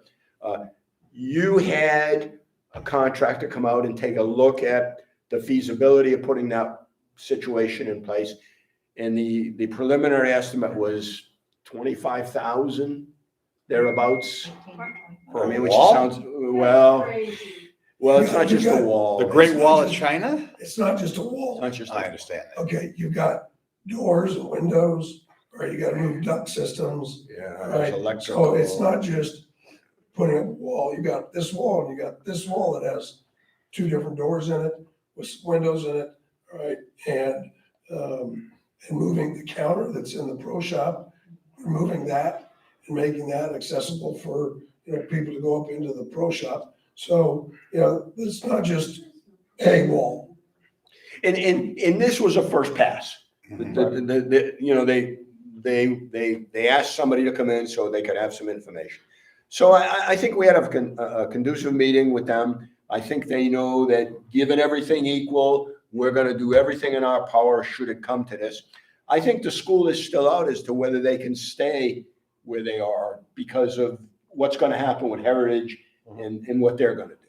Right. So That's the unanswered question because Heritage isn't here yet. Once they're here, we'll see what their plans are. And maybe they'll say, look, you can have another year because we're not gonna do anything with this place for a while. They have no immediate plans. I don't think they have any, but we'll see. The question that I have, let's say there is a price tag on it at 25,000. I'm assuming that the POA is going to help out financially on that. That was not discussed, but That's the big ugly elephant in the room that we have to talk about because. Let me tell you a little more that's kind of interesting and something to think about. Denise in particular suggested there are some very, very nice modular buildings that are available. And we looked outside here on the other side of the bar extension about would there be a possibility of putting a modular building out there with offices for them, but also some storage that we desperately need. And that may be something interesting to consider down the line. You mean like a portable classroom type situation? Yes, on that idea. They're very high end, some of them are solid glass. Again, that's tacky. Yeah, they're. Well, The beauty of this building. That's where the bell tower bar is supposed to be. Yeah. This is the first class facility. Well, some of them are tacky, but some of them look pretty nice. And again, well, there's no decision made on that. Something to about think riding about. down Colonial or something. Something to think about. One of the things they did mention, which was, number one, when we first went into the meeting, we did not know that they needed 2 offices. So we were sort of, well, if we need 2, here's how we can do it. But they also said that they had, we said 20 file cabinets, Storage. that they have to have room for this huge line of file cabinets. And I was like, wow, well, that's even harder because we're so tight on storage. So that was another thing that we didn't realize, that they need this massive storage area too. So it sort of makes us maybe, rethink some you know, a things. consideration there as people get away from paper and put things, Yeah. put things on, Microfiche or whatever. yeah, up in the cloud, wherever the cloud is. Yeah. That could be something. And Bill mentioned that. He said this should have been done a long Yeah. time ago. And he Right. said, I've talked to him about it and I know they'll go in that direction. Many of us, we have no other choice because we don't have that kind of space anymore. I think Bill also is maybe hedging his bets a little bit about seeing what Heritage is gonna do sure. and what's gonna happen with that. So I think we had a good meeting with them. We walked away mutually happy. And that's where it is. Fine, okay. But we don't have any intent to Any- charge, any intent No. to charge them rent on. Well, we in the haven't discussed future. it. That was not something we talked about. Okay. That's, I think that's, who pays for that renovation should it happen? Okay. Is there a rental charge? I think all of those have to come back here for discussion. Yeah, all Right. right. Well, I thank you for doing that. You volunteered to do it. I think it's a reasonable avenue that we're going down at this particular moment. And we'll see what happens with Heritage and get an answer from them. I think we'll probably get that answer fairly soon. So my intention is after this discussion, I will send Bill a note saying that I shared what happened with the board and that it's now in his court to tell us the urgency or where they are or what he wants to do in terms of the next steps. Do they need 2 private offices or They like claim an office yes. and reception? No, they claim they need 2 private offices and there was a little bit of push with that. Well, 1 private and 1 willing to share. He felt that Melissa really needed because she has conversations, as does Keith, has private conversations. As It do can't you. it can't be in a shared office. I mean, they're talking to board members and stuff. The other person, they'd love to have a private office, but I think they were realizing they may have to compromise. All right, it's a start. Didn't love that part of it. No, they didn't love it. Didn't love that. It's part a of it. start, but. It's a start. Okay. And I'm glad we did it. We followed through. We said what we would do here. So I will further follow up with Bill. Okay, thank you. Yep. Anybody else? Well, gentlemen, all I want for Christmas is a welcome home sign at the front entrance. Okay, I think it's a good touch. It's a warm touch to this community. you know, the history was. Why don't you look into a cost for having a sign? Do we still have the old one?